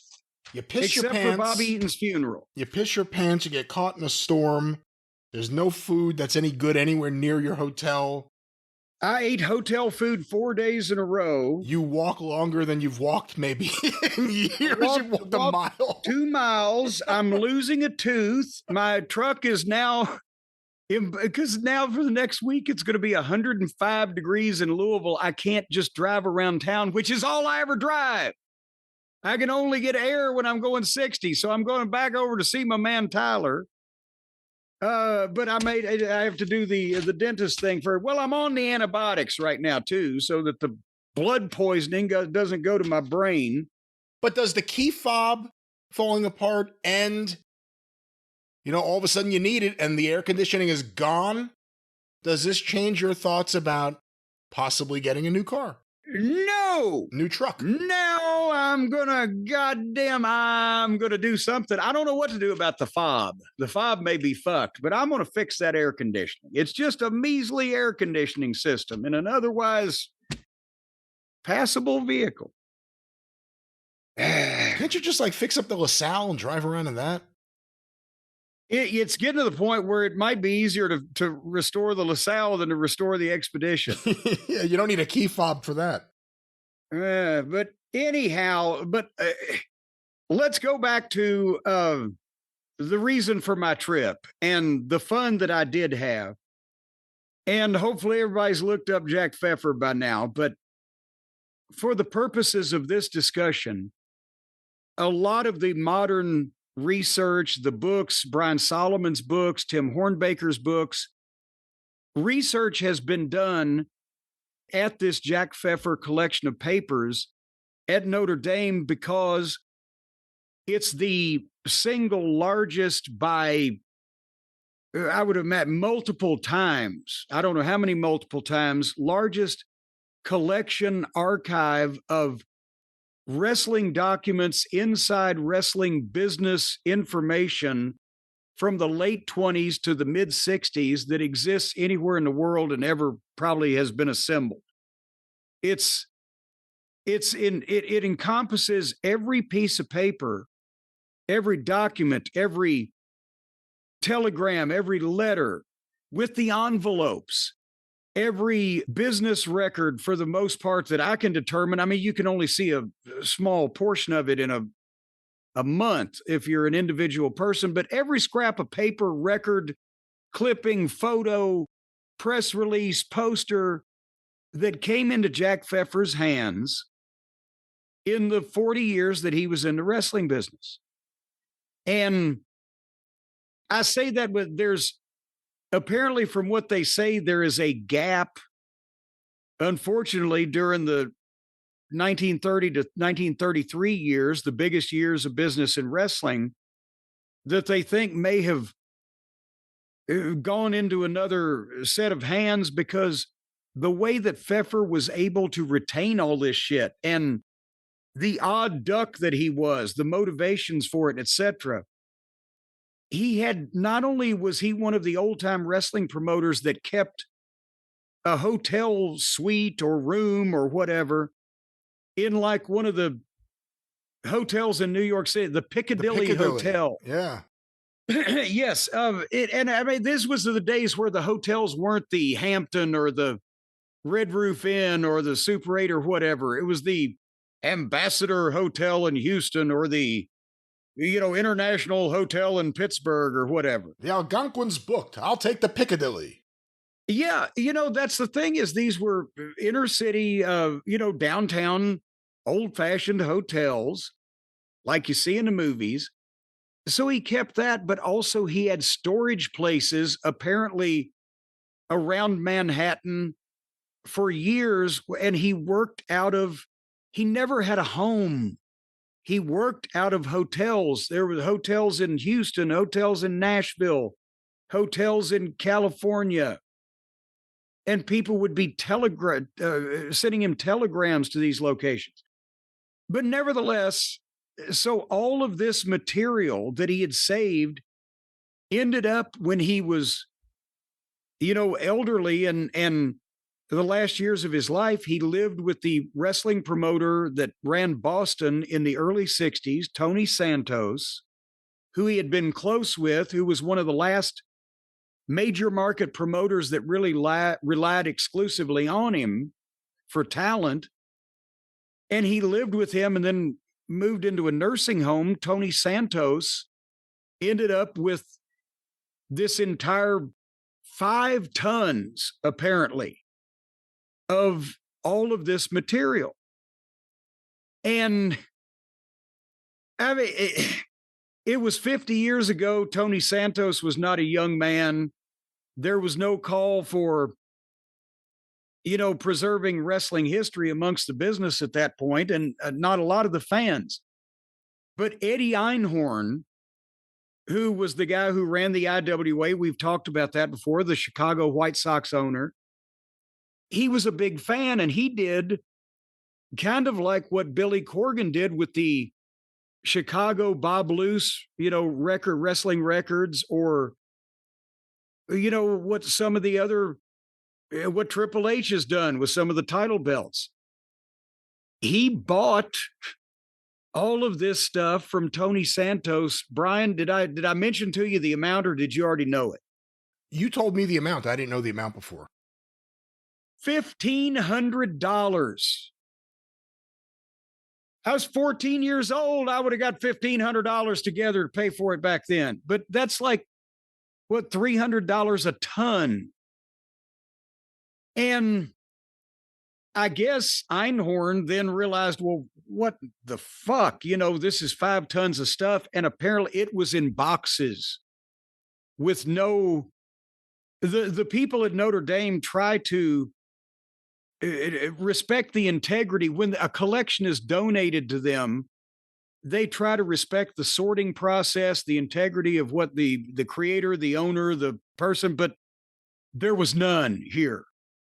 This was we're going to be talking about Jack Pfefer off of this visit alone and other people that he came in contact with for a number of weeks, probably on the program, because there's such an incredible wealth of history there that nobody was ever able to know publicly before. But nevertheless, Einhorn donates it to the University of Notre Dame. The Hesburgh Library there has I don't want to overstate them or, misrepresent, but it's either the largest collection in the United States or the largest collection in the world of sports papers and sports archives from personalities in that field of all kinds, not just wrestling. And this is the, the rare books and special collections department is who oversees all this type of thing. But he donated it to them in like 1977. And it all sat there pretty much untouched for over 20 years. And Brian, I know you and me, we're both wrestling nerds, but nobody as I remember, nobody had any idea that it existed during that time period. Is that the way you remember it? Did you ever hear anything about it? I don't recall the first time I heard about it, but I remember my mind being blown. It must have been, sometime within 20 years ago, let's say, when I heard that there was a collection of all this stuff at Notre Dame. It almost didn't sound real. How come no one else is talking about this? How come this isn't out there? And, it's extraordinary. And if I could ask you just one question before you jump back to it, you said there's a gap, approximately 30 to 32, 33, whatever it was. Does that mean you have documents before then? Because that's when he's working with Jack Curley. Because that's Jack Curley and him and Rudy Miller in New York, right before he goes against The Office, and really changes a lot of things in the way the media covers wrestling. But that's my question. Was there stuff before that point? Yes. Here's the thing. You can ask me. I can tell you what I saw. I can't tell you what is there because between Tom, Bobby, Chris, and I, we probably went through, if we went through 2 or 3 complete boxes each, that in the 2 days, that'd be 8 boxes, right? There are over 250 special archival file boxes separated into categories of correspondence, clippings and programs, photos, of every business papers, financial documents, tax returns. I saw just in the 2 or 3 boxes, and what other people were showing me that they were looking at stuff from the mid to late 20s through 1967. So, there is a finding aid, which we'll get into later on, that they've set up because this is part of the story, is nobody knew it was there. Nobody knew this fucking thing, the whole thing existed. But the previous curator of the department, the head of the, special collections department there, George Rugg, in the late 90s started trying to put some order to it and started doing their cataloging system that they do with, the other collections. And they created over the years what they called a finding aid, where it's online now that you can look up names, or they're broken down into different categories. But it took him, he started in the late 90s and he just retired, I think very recently, like in the last year or two, I believe. And over the past several years, he had really pressed the pedal to it to try to get it finished before he retired. It took almost 30 years for people. And bless them, they're very smart people, and they're archivists and they're librarians, but they had no idea of the wrestling business from 100 years ago when they went into it, right? And the current curator is a fellow named Greg Bond, and he was the one who hosted us, and great guy. And he said, the same thing. He said, this is all, fascinating when we hear so much about it, but we didn't have a wrestling background going into this. So it was difficult for us, and we learn something every time that somebody comes in that, is researching this. But that's the thing, is it's still, there's still some things that haven't been scanned, and, the oversized posters and giant photographs. He's got lithographs from 80 years ago or whatever of wrestlers, but and you can't, I guess we should say it right now. Before we go any further, we got a big audience, and I'm telling you how great it is. And now I'm going to say, don't fucking go. Don't try. This is not a roadside tourist attraction. It's not a fan fest. It's not a flea market. This is the goddamn University of Notre Dame. And that's why it sounded so bizarre that they would have a massive collection of pro wrestling stuff from Jack Pfefer, right? But I've told you the story of how it got here, but you can't just show up, knock on these people's door and say, show me some cool wrestling shit. They'll probably call the goddamn campus police on you. And I saw a few of those too. Tom Burke has been there before. I mean, he's a recognized name in research and wrestling, and he knew the previous curator. And that's how he was able to register us. But this is a deal where you have to tell them that you're coming and what you're wanting to research, because there were other people doing research for books in other fields in the next room while we were sitting there. So this is a thing that goes on. They got to know you're coming. You got to tell them what you're looking for and pick it up from their finding aid ahead of time so they can pull it for you if possible, because you can't go in the room where it's actually all stored. They bring you a box at a time at your request. You have to register and show your ID. You have to check your bag in a fucking locker and only keep either, your telephone or your goddamn pad or laptop or whatever. No ink pens. You have to wash your hands before you open a box and handle anything. They give you foam mats to put the stuff out on. There's cameras everywhere. They keep an eye on your ass, and you're only allowed to take one file out of one box at a time with a marker to put the place in so it goes right back in the same place. So this is not Good. like... That's the way it should be. Well, I'm just saying, and again, you're not only on candid camera, but you've given them a copy of your ID when you've come in. And I mean, this is not like I'm saying, I don't want this to be ruined by anybody going, hey, show me the goddamn shit of the fucking angel. But this is a serious deal. And the problem is that I see is that even Tom Burke, Bobby, and I, the three of us, combined age 200 years. And out of that, 170 years have been following wrestling combined, right? We were still trying to figure out from what we were looking at, well, who was he talking about there? Because they all used nicknames. Or was this the time period where so-and-so? I'm afraid in 10 years or so, there's still going to be smart people like Brian Solomon and, as I said, Hornbaker and all these people doing research. But the people that have been in the business that kind of were really familiar or could figure out and piece together the wording and the phrasing and the nicknames and who was talking about what may be gone. So I'm really anxious. I'm already sold myself on going again. Not anytime soon, though.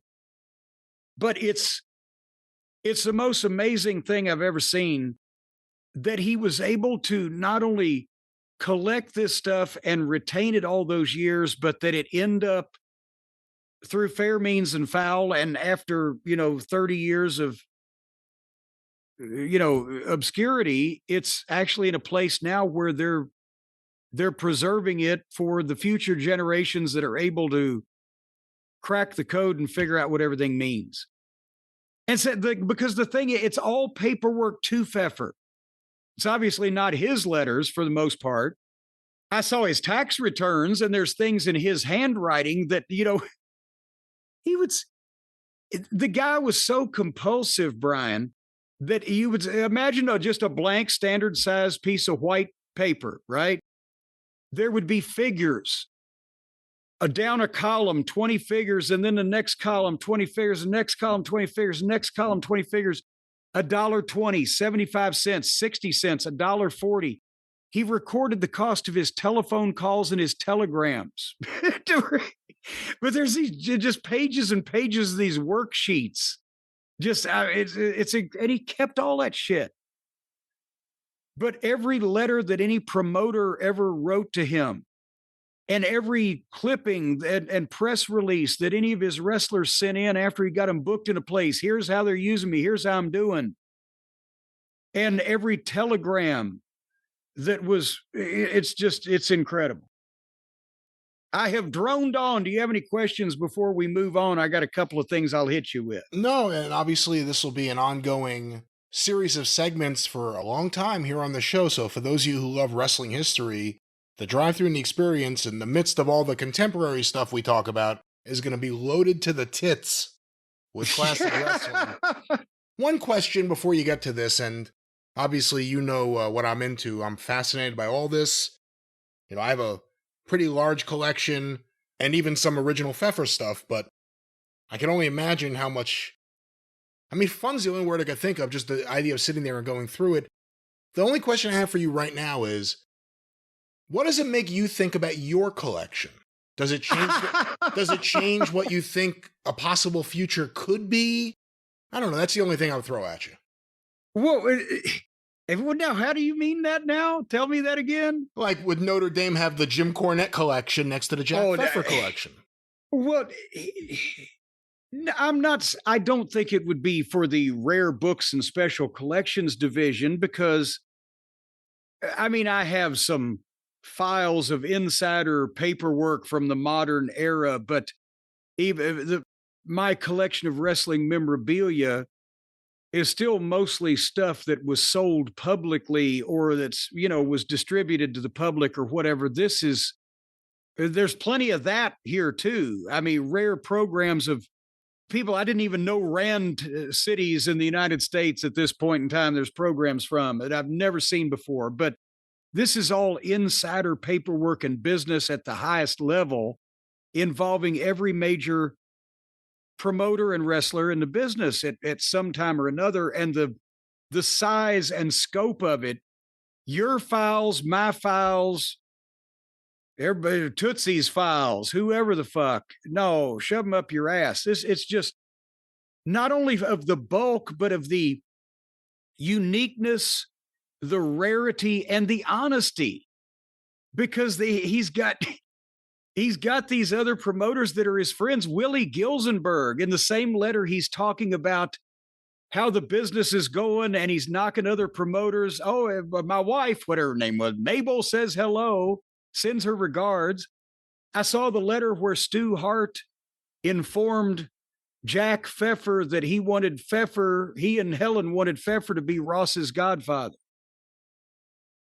I wonder if Ross has that, because Ross is a historian he's the historian of the family. Well, he don't have the letter that Stu wrote to Jack about it. Yeah. Well, I wonder if he's aware of it, I guess, is the thing. Wow, that's something. Well, I'm sure they told him, but that is so, when they're sharing their personal opinions of what the other promoters are doing. And for as many people as hated Pfefer, there were also people that were loyal to him, almost to the... Willie Gilzenberg was writing him in the early 60s. And Gilzenberg, for those of you 70s WWF fans. He's the president of the WWF, but he was Vince Sr.'s partner for years. He went back with boxing and wrestling to the 30s. He knew everybody. And I think it was a Gilzenberg letter where I want to say it was his, where he was talking about Joe Malkowitz in San Francisco saying, I guess poor old Joe will never get his territory sorted out. And it was the next year Roy Shire came in and put him out of business. Yeah, I think we did it on Guest the Program. I have here from Newark the 30th anniversary program for Willie Gilzenberg and Babe Coleman. Two boxing and wrestling promoters. So that's 62. So that puts it at 32 when Willie Gilzenberg would have started. Yeah. So, but nevertheless, this is one of a kind. None of the other promoters that even wrote each other, and that's all they did was write each other letters and telegrams at that point in time, except for phone calls were the really, important shit. But nobody else kept anything like this besides Feffer. I guess that's the other remarkable thing, the idea that, according to what you said before, in the 70s, in the early 70s maybe, but definitely the 60s, maybe the 50s, that he would have had storage units all around Manhattan for something this size. That's kind of crazy too. I guess I don't really think of storage units as an old thing. We say storage units because I asked Tom Burke about this, and as I mentioned, Tom's older than me, and he's researching for a friend of his that's writing a book on Pfefer. We say storage units as we use the terminology now, but he had some way of storing things around Manhattan. Let's put it that way. That's how, because obviously it's true because here this shit is. But here's the thing. Because he never had a home and lived in hotels and was always on the road doing it, trying to book either when he was a promoter, an actual partner in the office, or then when he had pieces of talent, was trying to book them to promoters.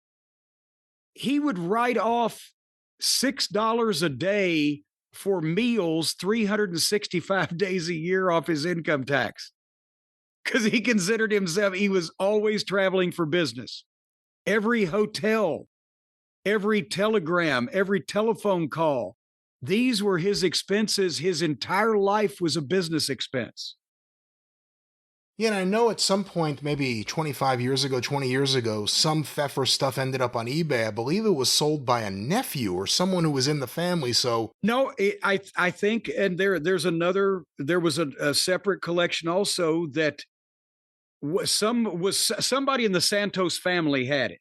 Oh, interesting. I believe, I'm willing to be corrected, but somebody in the Santos family had it possibly, and that's what was sold. And there could be something else out there. There's no guarantee that it's guaranteed Notre Dame's not all of it. There's some stuff missing. It can't be a lot. Wow. But there's other stuff out there, but this is, and again, we've gone long today and with what's happened, and I took a lot of pictures. Hotchkiss is going to be taking the chip from my camera and transferring this over because I took pictures of documents. Because I took pages and pages of notes, but I couldn't write that much that fast. And so I felt like a spy in World War II. Oh, let me shoot this paper. But I want to just give you some random factoids, can I? And then we're going to do some longer form stuff because I have the Fargo's letters gave me such financial records and such insight into not only their relationship, but the way Pfeffer handled all of his talent at that time, that I'm going to be able to go back and look at some old cards in the various Tennessee towns, see what guys were making, see when business was up and down, extrapolate some of these things. But let me hit you with one thing here, Brian, last. Do you know how much Nature Boy Buddy Rogers earned as NWA World Champion in February 1962? February 62. I do not know. Now, see, there weren't any stadium shows. It was wintertime, right? Remember, they'd done him and O'Connor in Comiskey Park the previous year. This is just a random month in 1962. And, of course, this was when Vince Sr. and the New York bunch was monopolizing him, but still. But Chicago, New York, Fred Kohler and Vince McMahon and Toots Mondt had a wannabe Goldust trio thing happening, and Yes. Buddy Rogers was the centerpiece. And he in Chicago and New York, February 1962, $17,000. Do you know what $17,000 equals in today's money 63 years later? No. $181,574.07. Wow. That is the standard of living that he was accustomed to at that point in time in comparison to what everybody else was doing. And comparison to what other athletes were doing. Yeah, I mean, that's why Ernie Ladd quit football and why McDaniel quit football and etc. But this was another level than that. And the reason why I know this is because Gilzenberg, who again was partners with the guy that was paying Rogers, said Buddy gross because, Pfefer had given, and now we know more than ever, Pfefer gave Rogers the gimmick. Pfefer was deducting capes, costumes, and sequins off his income tax too. And then they had a major falling out, and some of us, you and I, both have those the giant papers that Pfefer put out saying that Buddy Rogers was a fake. Yes, but that falling out had occurred in the early 50s, and then that's why Pfefer saw a tag team version of Buddy Rogers in the Fargos. More on that in the future. But Gilzenberg had given, Buddy given Pfefer the info. Yeah, Buddy grossed $17,000 in February. I guess he did. And another letter said, well, Buddy settled the lawsuit with Miller and Gotch. Now the boys can go their separate ways. Huh. Buddy's such a great worker. It's too bad he can't get along with the real wrestlers. That's interesting. Yeah. Shawn Michaels. But then you back up 10 years. In 1950, Pfefer had these, and these records are, again, his handwriting on these blank pieces of hotel stationery. He wrote on the back sides of them. But he had probably 20 or 30 wrestlers that he was booking out to promoters all over the place. Buddy Rogers and his handpicked opponent, Billy Darnell, probably the most popular. And he gave Christmas bonuses to all the wrestlers he was booking out. And so he had them, he wrote handwritten receipts received from, Jack Pfefer from Buddy Rogers or whatever the fuck for Christmas bonus. He gave Rogers a Christmas bonus of $1,500. That's almost 20 grand. Wow. But guess how much money that Jack Pfefer declared in income on his 1949 income taxes? Before deductions or after deductions? Well, either way. I got both. I don't know. I actually am very curious about this. Okay, well, I can tell you that his expenses were $26,000 because we talked about the train and the telegrams and the telephone and the capes, costumes, and sequins and meals on the road and all these legitimate expenses in his business, yet his life was that. There was never a day off or a non-business expense, right? So he took $26,000 off for expenses and declared $35,000. He had grossed $61,000, $7,000 from Cliff Maupin, the Toledo promoter, apparently for supplying him with all of his talent because they were close, and $54,825 in booking fees from talent, where he would get them booked and they would send him a portion of their money. How much is that today? Rogers, hold on, Rogers led the list with $10,882 that he sent Pfefer. Now think about this. Was he giving Pfefer 10%? That means he grossed $100,000 in 1950. Was he 20% would have been a little heavy for Rogers' stature. There would have been a blow up before that, but even then, that would have been $50,000. The point is, Pfefer grossed in 1949 the equivalent of $813,000 in today's money by booking these guys out to all these promoters that either liked him or that he had sway over because of dirt on them or could badger them or blackmail them. And then the talent turned around and got these great spots. He made Rogers a ton of money. He had the Fargos in Madison Square Garden at the same time they were working the Tennessee territory. He could work magic for the people that he liked and that he believed in and that he wanted to push. Where did his money go? If Pfefer was making that kind of money, that's just 1 year in 1950. That's another thing. Nobody knows. Because in this collection, there is almost no. He has a personal life and personal interactions with the wrestlers and the promoters. And he has a personal life in terms there's business paperwork, like there's income tax, personal papers like that. But there is no family. There is no woman. There's no man. There's no personal communication from anyone to him or whatever.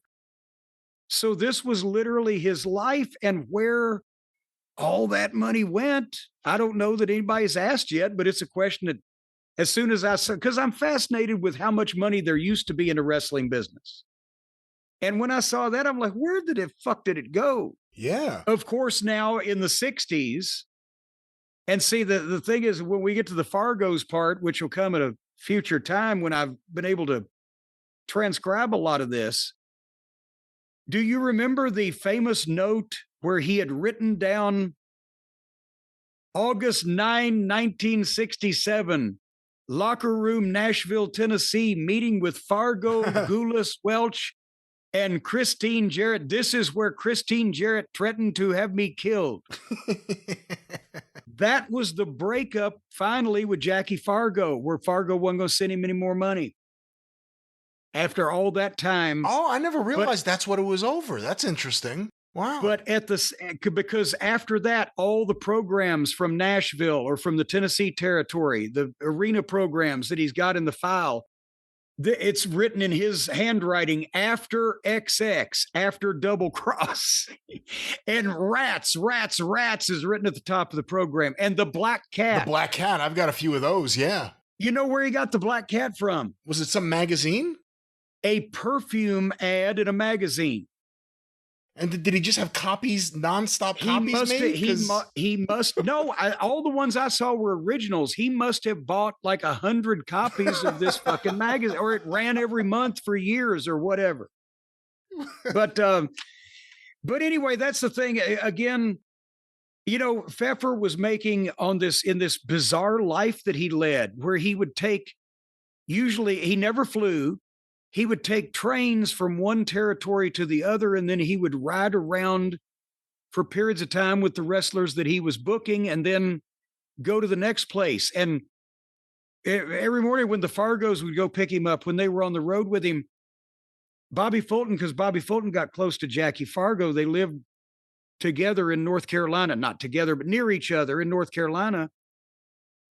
Pfefer would have letters spread out all over the hotel room floor. Look at what I've done. I've written all the letters all night. He stayed in contact with everybody and was pushing his talent. But, almost $1 million for this little odd man to do this fucking weird nomadish existence for all those years and be responsible not only for some of the biggest attractions and biggest money-making, gimmicks in the business. And then toward the end of his life, with all of the rip-off gimmicks and the bullshit fake talent, it killed some of the major markets. But he was always influential, always important in some respect. Yeah, and in terms of documentation, a lot of the issues that broke out in wrestling, 40s, 50s, 60s, he was in the middle of it. Even if he didn't start it, he got pulled into it because he had talent. So this is really promising for the future of this show to hear more about this. This is great stuff. Some of these guys swore by him also. And anyway, and we're going to get into a lot of New York history too that you're going to have to help me with on this New York geography, because it looks like to me they were running a show every night of the week in New York City somewhere. That may be so. I was going to ask you, I remember seeing documents, it may be from Hornbaker. I may have them somewhere, actually, now that I think about it, but it was NWA members like chewing out Sam Mushnick over the idea he would even talk to Feffer, let alone consider allowing him near the... Was it Eddie Quint? I forget who it was now. It's driving me crazy, but one of the promoters like sent Mushnick a letter lambasting him for having anything to do with Jack Feffer. Yes, and meanwhile, Mushnick was cordial to Feffer because Mushnick was a path of least resistance guy, and why stir this nut up? And, he has... he'll come talk to the newspapers. Exactly. Why piss this guy off? He's going to come talk to the newspapers, say my wrestlers are fake, and then bring in the most extraordinary gimmicks I've ever seen in this town. He'll kill the town. Yeah. Well, and that was when he said to Christine Jarrett and Nick and Roy and Fargo and they were in the girls' locker room also. He made note of that in the girls' locker room in Nashville because Christine had always told me he was trying to get his girls booked. Well, he already had the girls booked, but I think that's when he and Fargo had the blow up. And we'll cover it more later, but that was the thing, is that was kind of his last lifeline. Yeah, that was after Akron, Ohio. That was after Tony Santos is pretty much done. Yeah. And I couldn't, but when I opened up the file and I saw that, because I've seen photocopies that other researchers have made, but when I saw that in person, I'm like, oh, it's the greatest thing I've ever seen. And one more thing, and then we'll move on. I had a piece of paper here somewhere. Oh, it took me a while, but I figured out that every time that Willie Gilzenberg would write Jack Feffer, he wouldn't call Jim Barnett by his name. He calls him the Wizard. Barnett was the Wizard. I find that so interesting just because, Willie Gilzenberg, obviously based out of Newark, Northeast promoter. Chicago. Remember Chicago. Well, Barnett was out of Chicago pretty early on. And then they all got together at that point. Apparently, they were spending holidays at each other's houses in these letters. So there was a lot more. The Wizard. Not only were there a lot more wrestling promoters in the 40s and 50s than there were in the 60s and 70s, but they stayed in touch with each other. They all knew what the fucking scuttlebutt was. Is there anything from Barnett to Feffer? I'm thinking I don't know anything about them having a relationship or any dealings with each other. See, that's the thing. There may very well be, but you can literally search any name in the wrestling business between the 30s and the 60s, and there's something. Even if I opened up a goddamn Roy Welch file, it said Roy Welch, 1941. I'm like, oh my God, what could that be? And it was a letter from him asking if he could get the Swedish Angel booked. In 41, wow. But in Nashville, right? But point being, then there was other stuff with the Goulas Welch office later on when he got with the Fargos. But there's something with anybody's name on it that was in the wrestling business. So you just have to just keep looking until you can't look anymore. Brian, what we should do after we do all this research into Jack Feffer is it gives you stress and it gives you anxiety trying to figure all this out. You need to calm your brain down. You need to unwind and maybe look for a natural way to relieve all the aches and discomfort of sitting there poring over all of these old files. Yeah, alone, my finger from turning pages was sore as it could be. Our friends at Cornbread Hemp have got us fixed up. We've talked about the seltzers in the past here recently that Stacy's a big fan of, but you know what? That I took with me on my trip so I could try to sleep through all the misery, all the unlucky things that were going on to me, the CBD gummies. Because our friends at Cornbread Hemp here in Louisville, Kentucky, by the way, they are determined to make the CBD gummies that are formulated to work with your body and not against it. Because I'm not as young as you're not as young as you used to be either, Brian. That's a statement I can make factually. You're not as young as you were last week. The clock is ticking. You gotta have peace of mind. Your physical and mental wellness. I got pizza mind. I said peace of mind, not pizza mind. Oh, forget it. And besides, it's the wrong kind of pizza. You know what you ought to do? You ought to have one of those plain old ordinary pizzas you have with just cheese and dough. You ought to have it with the cornbread hemp CBD gummies on the top of it. Oh. That would solve a variety of problems. Can you see a problem with that? I could see a delicious problem with that. Well, the CBD gummies from cornbread hemp, folks, is not something you're just going to pick up on the side of the road at some Apple stand. They're made to help you feel better, whether it's stress, discomfort, or just needing relaxation, because they only use the best part of the hemp plant for the purest and most potent CBD, formulated to help relieve the discomfort, the stress, and the sleeplessness or the sleeplessness that you have after the stress. And they have third-party lab tested all of these items, and they are USDA organic. So they've got at least one organ that's ground up into all of these CBD gummies. So I wonder if it's a liver or a kidney. What organ? I don't think it's like that. Well, they're organic. And we can save you some money, folks, because right now, our listeners, that's you out there, can save 30% on your first order if you go to Cornbread. And I assume everybody knows how to spell corn and bread and put them together. Hemp, H-E-M-P, not pimp, but hemp. Several people were misdirected to Cornbread Pimp, and they ended up getting a goddamn surprise at the front door. cornbreadhemp.com/JCE and use the code JCE at checkout. You're going to get 30% off your first order.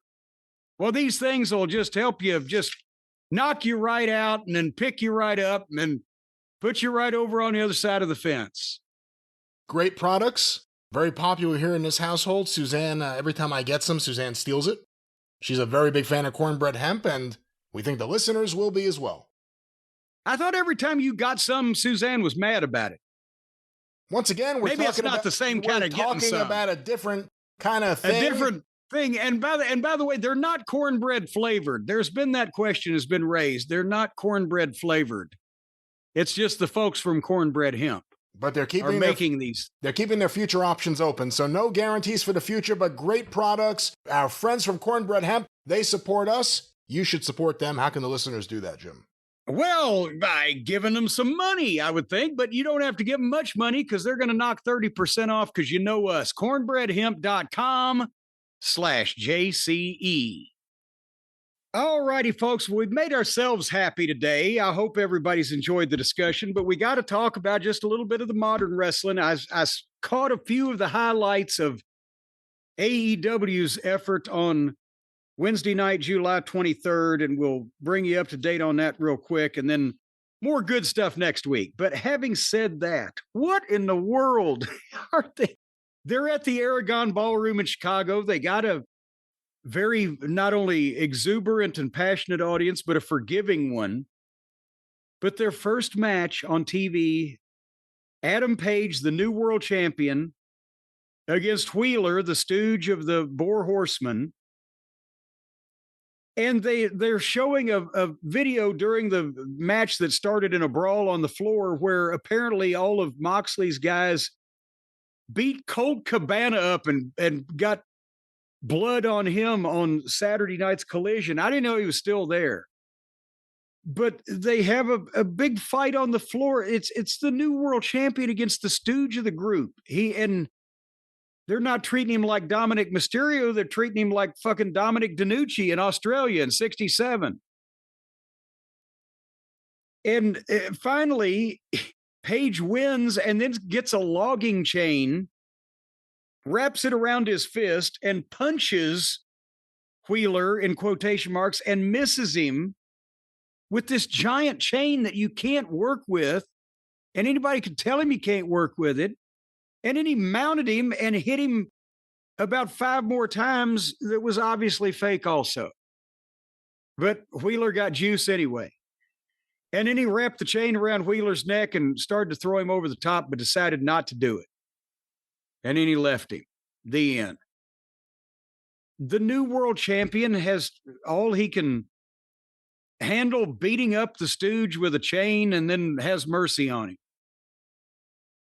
Am I thinking that maybe his title reign is not starting off to be as dominant as one might think it would be with this? You know, there's a weird schism there between people who watch it and think kind of like what you just said, and the same way I thought, and people who think like, oh, this is such a great new kind of world title reign. He comes out, he does the promo saying everything's for the fans and he loves the fan. Just the promo last week, and then this match with Yuta, and then the forgiveness.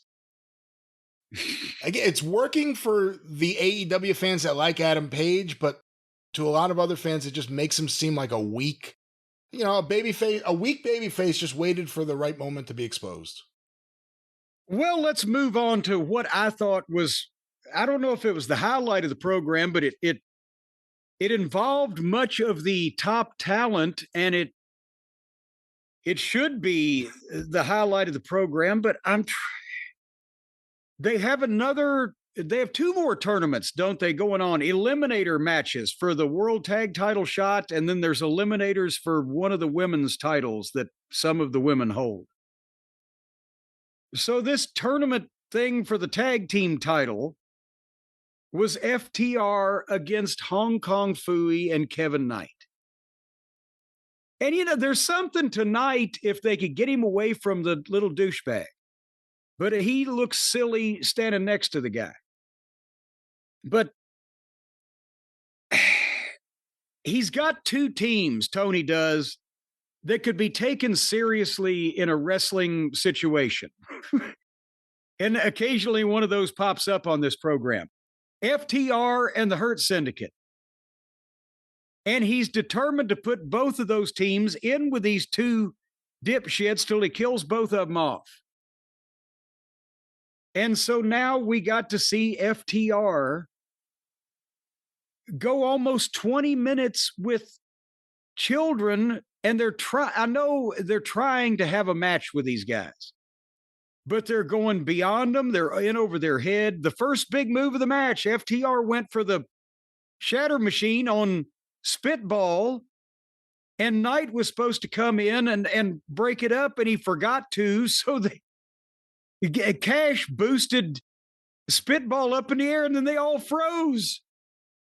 And there's Spitball up in the air, and he's just standing there, and then Dax goes to hit him or punch him or something, and he's like, come in here, dipshit. So FTR put themselves in the right place for these guys and waited for them to do their stunts, but it's not being productive. It went through 2 breaks. Did you see the part where Phooey did the moonsault off the top rope to the floor and missed both, went right over the top of both of them, and they all fell anyway? I did see that, yes. It's good that he can backflip like that and land on his feet, but isn't he supposed to hit the guys that he's supposed to be diving on? It should look like that at least, yes. There should be some suggestion of that. So finally, Dax beat Kevin Knight by holding Stokely's crutch for leverage. So they didn't even beat Spitball. So then they go to do the promo, FTR and Stokely, and they're booing over Stokely. Stokely's mad. He's got the crutch because he got speared by Edge. Edge belongs in prison.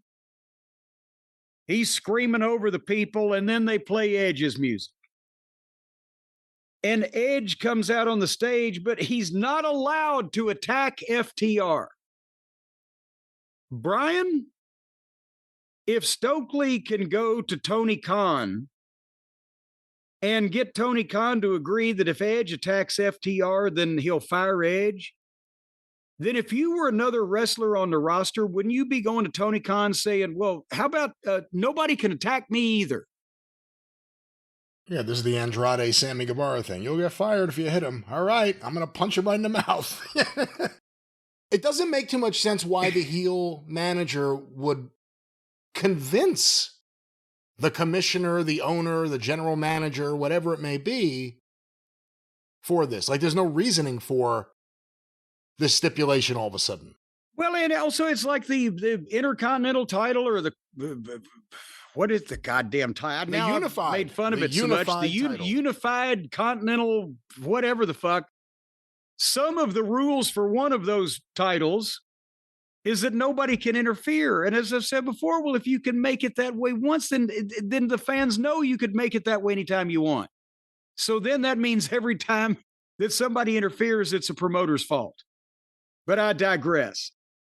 Edge comes out and he's not mad at these people at all. He's being very blasé about this. He said, well, I may not be able to attack you, but I made a deal with somebody to do what I can't do. And then they play the Hurt Syndicate music. So now the babyface has made a deal with other heels to fight the heels that he's not allowed to fight. This shit is gibberish. Then the Hurt Syndicate hits and fights FTR, and they got security, and they're all over the floor. And the Hurts leave FTR down. So in the ring, Edge tries to spear Stokely, but Stokely shoves the security guard in front of him, and the camera missed it anyway. They had to replay it. But Edge speared the security. Why was Edge trying to spear Stokely? Because wouldn't that count? I guess wouldn't that be the main goddamn thing? I guess he can't hit FTR, but he could beat up the manager who arranged for that arrangement. Like he did last week. That's right. Stokely forgot to include himself. You know, when the...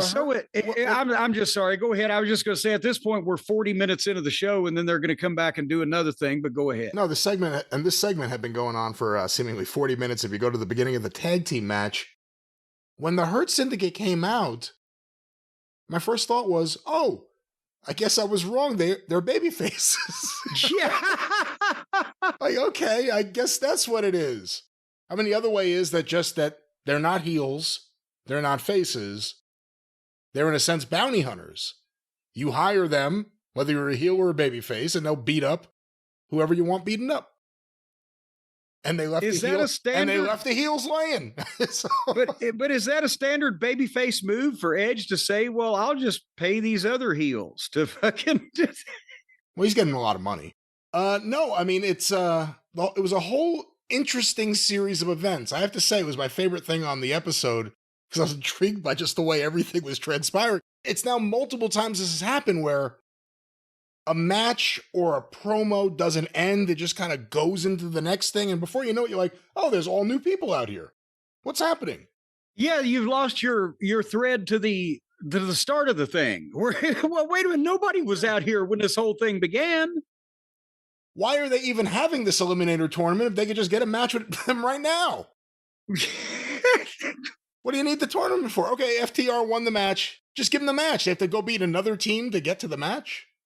The heels have to overcome all these obstacles? Yes. To get to the baby faces? Every good heel has to have a mountain to climb to triumph over a no good baby face. Rats, double crossers. So then they did another thing, which we'll get back to, but to get back to this thread, they were now in the back of the arena. And Renee Moxley Good is talking to the Hurt Syndicate, and MJF comes in. He's like, what the fuck? It took me months to get in this crew, and now we're just boys with Edge? Apparently they didn't consult him. And MVP's like, it was business. And MJF is, well, how about helping me with my world title and the page, and where were you? And da-da-da-da. And Lashley grabs MJF and slams him up against the locker and says, I want you out of the Hurt Syndicate. And I'm like, God damn it. That was quick. Exactly. Now, the only good thing they had going on the TV for weeks was MJF trying to get in this thing. And now we go, okay, we got this big super group. It's the cream of AEW heels, no pun intended, super group. And we'll see what goes on with this, and they're trying to help each other, and then eventually there'll be ill feelings. It's been what a fucking month. He gets in the group. There's no babyface teams worth the hurts working with, and there's been nothing with them trying to help MJF, and now they're already jacking him up against the locker and potentially switching babyface because the only team they've got to work with is also heels with a manager. So are they blowing the MJF deal off already? And if not, what does this say? If the idea is to not blow it off yet, and we're already teasing this kind of dissension weeks after we kind of got past this kind of dissension, what does that tell you? There's a lot of dissension. I think almost too much dissension. Right? Lashley went from not wanting him in the group, but playing around with the thumbs up, thumbs down thing, to accepting him. They all seem to be getting along great. And then all of a sudden, on this episode. Yeah. You've gone too far. You've come in and interrupted my interview. How much did Edge pay? If it's just business, I'd like to know how much it cost. Is there paperwork? Well, only if Jack Pfefer was involved. Otherwise, I think this has all been done on a verbal deal. But I'm beginning to think that MJF, Brian, may have made a poor business decision. Maybe he got into business. If they're all about the business, he got into the wrong kind of business with the wrong kind of business people. Maybe just maybe he could have taken his brand, him as an individual, the brand of MJF, and had a dream. You know, when we were young, we used to have such dreams. When we were young, it seemed that life was so magical and logical and lyrical. You could dream about being an astronaut or a president or a princess. But then you get older and your dreams change because as they're smashed on the rocks of reality, you know, you just got to make money. You just got to stick your hand in the other son of a bitch's pocket and take everything he's got. It's a dog-eat-dog world. You don't want to be wearing the milk bone underwear. No. You want to be fair. You got to go out there and you got to take care of yourself, Brian.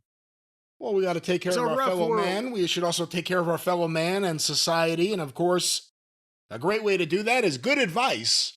And maybe that's where you were going. Good advice for MJF or any of our friends out there. At Shopify, our friends at Shopify can take your dreams and turn them into reality. And most time, by the time people get to be of adult age where they need to make money and pay the bills, they're dreaming about screwing the other guy over, taking his money and walking off with it. Well, Shopify is going to help you do that, folks, because they're the commerce platform behind millions of businesses around the world. 10% of all the e-commerce in the United States, right there with Shopify. They got the purple pay button, all that stuff that makes it so easy. They can fix you up with websites. They can enhance your product images. They can write descriptions. They can run social media campaigns.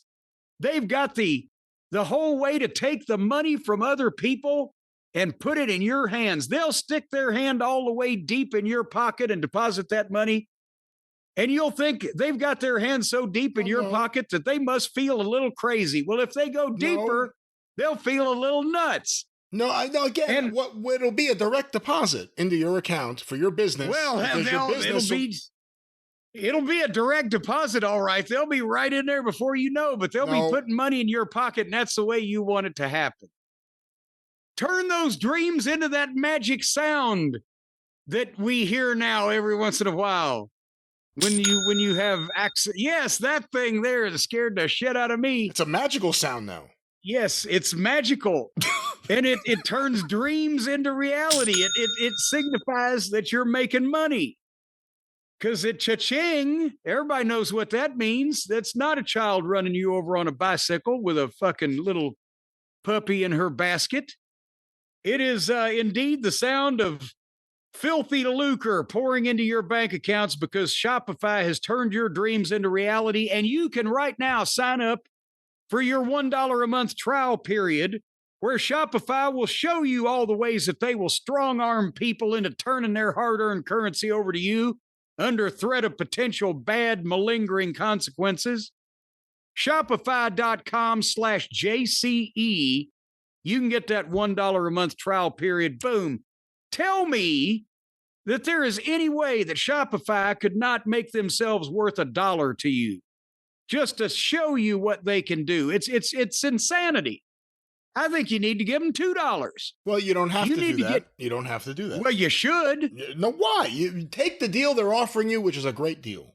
Well, take the $1 a month deal for yourself and then take $1 a month trial period for some other schlub you know with a dream. And they can fucking turn his dreams into reality too. And then he'll owe you. And then you'll have him under your thumb where you want him.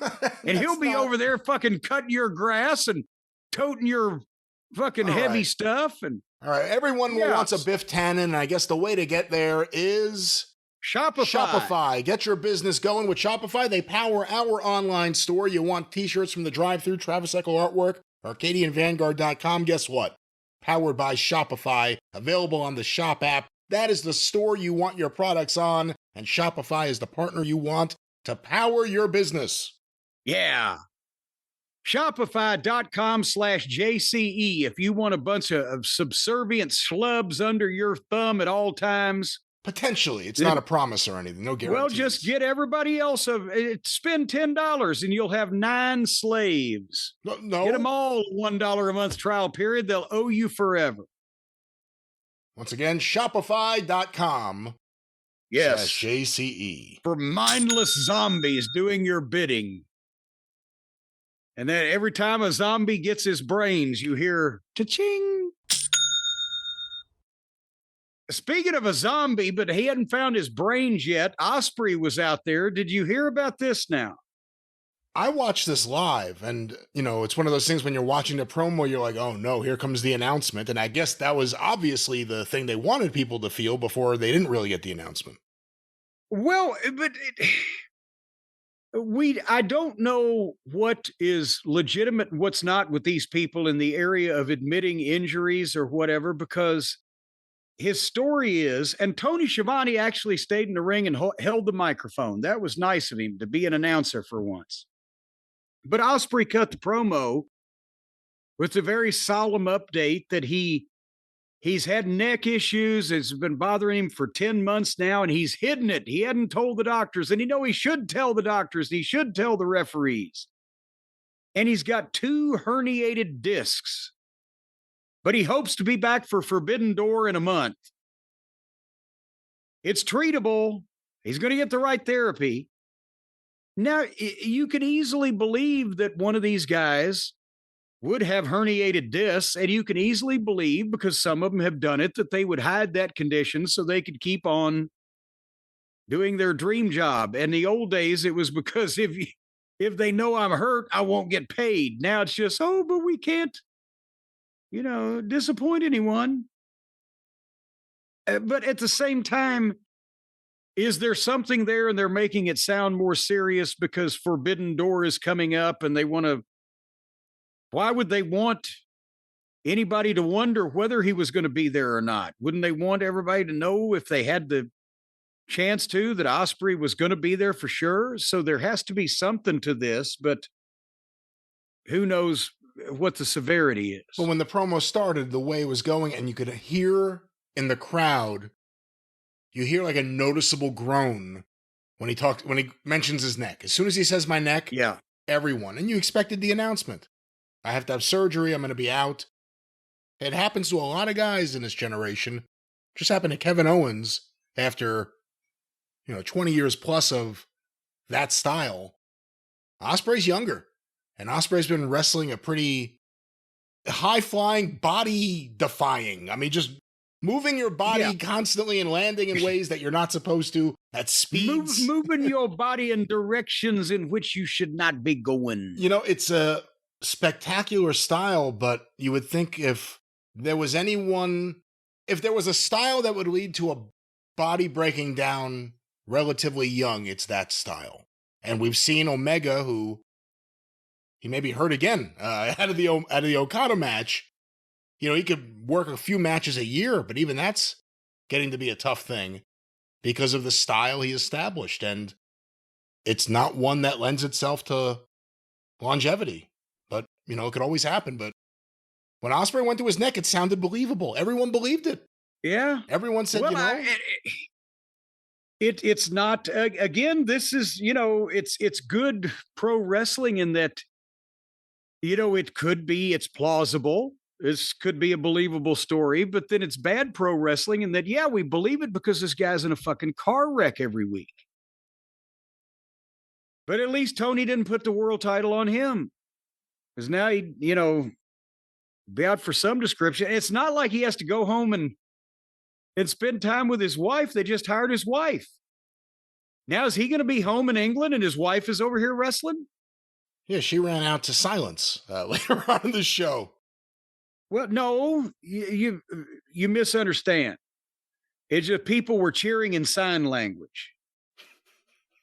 You're right. I misunderstand.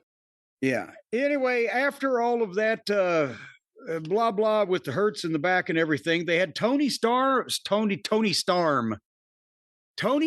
and Billy Starks. That should be it. Tony Storm and Billy Starks had a match. Billy Starks is the gangly young teenage prodigy from Louisville, Kentucky here. I worry about her. She sticks her tongue out all the time, and sooner or later, she's going to bite it off. Tony Storm won, but here came Athena. Brian, how many times did she try to hit Tony Storm, and how many times did she actually land the blow? Did you? I kept count. I figured you may have a count. I won't guess. Well, Athena came in with the contract case, right? That metal clipboard or whatever that they've got their version of the Money in the Bank in. And she takes the big swing, and Tony Storm put her hands up and she basically blocked it. And so she missed her with the big swing that Tony Storm took a bump for anyway. Then she got Storm in front of the stairs and she ran her head into the steps 3 times. And that looked okay. It wasn't anything to write home about, but it wasn't bad. And then as Tony Storm is sitting there in front of the steps selling, Athena runs toward her, and in effect, she was trying to make the people believe, apparently, that she was running her pussy face first into Tony Storm's face, or I guess pussy first. You know what I mean? The pussy in the face spot. And it was going to be bam, like she'd crush her in between the pussy and the stairs. But she clearly went over her head and just ran her own thighs into the stairs, and Tony Storm's head was in between her taint area. It missed, is what I'm trying to say. How can you miss somebody sitting there in front of you with your own pussy? Have you ever missed anybody with your pussy? This is a problem I have not encountered just yet. But the day is young. She ought to have a scope on it or something. What do you think about how far they're pushing all the Tony Storm pussy stuff? There's pussy for and pussy against. She bit somebody's pussy. Now somebody's hitting her in the face with pussy. And then Alex Windsor came out and didn't touch anybody's pussy, but she made a save. As old Athena was going to cash in, or who was going to cash? Somebody was going to cash in. All right, let's cash out. Did you enjoy Swerve Strickland versus Chia? I'm not a Hechicero fan. I know they just signed him and they really like him. And I think a lot of it's just the kind of generic working on a show down the street kind of look. I don't know. Maybe I'm being unfair to him as a wrestler, but he looks so cheap that it makes me not want to watch him have a long competitive match with the top contender. And then only lose by disqualification. Because they have the match, yeah, and Swerve wins by disqualification when Archer comes out, knocks him off the top rope. They beat up Swerve, and then here Bandito and Brody King come out and make the save, and they have a sloppy fight-off between the two heels and the two baby faces. As Swerve gets up, Okada comes in and whacks him in the back with a chair. And I've never seen anybody do it, but he can. Okada makes hitting somebody over the fucking back with a chair boring. And then he goes to do something else, but Swerve gets right up and levels Okada and puts the chair on his neck and backs all the way up across the ring to Milk, gonna run at him and kick him. And Okada just pulled the chair off his head and rolled out. Yep. Well, it was smart, but it was flat. Smart and flat. And now Swerve, I guess, is the one that has to try to get something out of this lazy bastard. Well, he's a champion. He's the unified champion, so it gives Swerve something to go after, and we'll see what happens. Couldn't beat Hechicero. I guess Hechicero, in a way, deserves another match. He shouldn't just go to Swerve versus Okada. Maybe Hechicero deserves a shot at Okada. What about a three-way? All right, well, so they're playing the MJF card again. They think, oh, God, the whole show's gone to shit. Let's get MJF back out there to see if the ratings will bump up a bit. But he does the promo in the ring where he doesn't need Lashley to get the title back. He's going to beat Adam Page without even having to execute his contract, blah, blah, blah. And then Mark Briscoe's music plays. And so they're continuing this with him and Mark, and I'm not opposed to it. But there was a lot of time given to this that to get very little result out of it. Mark was mad because MJF stole the casino gauntlet from him, and he wanted a one-on-one match next week, and MJF said no. And then he told Mark off because he's a loser, and it was dragging, even though I like both these guys at this point in the show, and MJF is verbally destroying Briscoe, and Briscoe's, even though he's on the ramp, he's got to stand out there and listen. Why don't he just come out there and just beat him up at this point? Would you wait that long when he said all those horrible things? And then finally, when MJF said, well, at least the fans did respect your brother Jay and not you, then Mark hits the ring and MJF runs off. So it's nice they were there, but it's nothing that did they do the same thing last week? Or was it the week before? Yeah, I'm not sure. And obviously Briscoe would be doing other things before the end of the night. Well, yeah, because this was another one of those segments that goes into anything, but go ahead. The MJF thing got me thinking, if he actually wins a title match, if he gets a title match against Adam Page, and he loses, can he cash in right after his own match? Well, that would be an interesting way of doing it, wouldn't it? Right? I mean, you lost, but you know the other guy already got the shit kicked out of him. You're prepared for this, win or lose.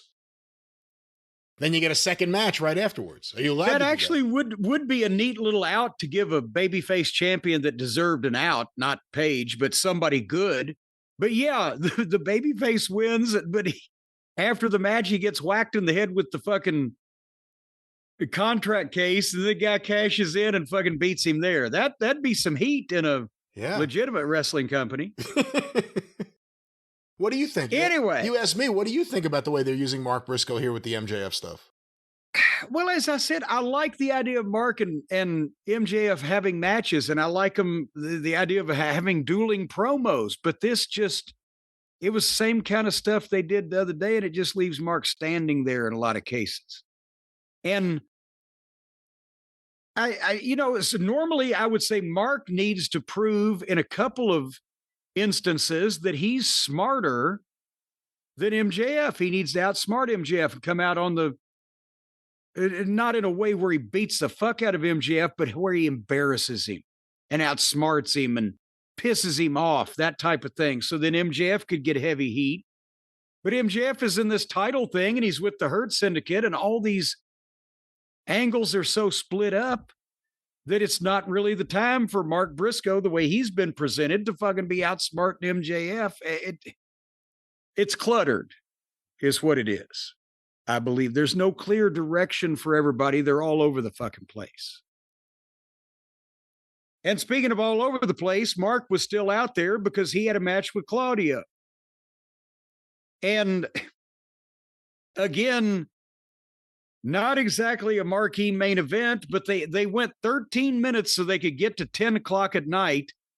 And then when they got an overrun 1 minute after 10, Mark wins with a small package.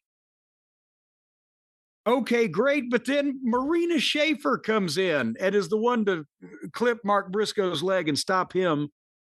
And then here's the bunch of them. Dick the Boozer's on the microphone droning. Wheeler comes out.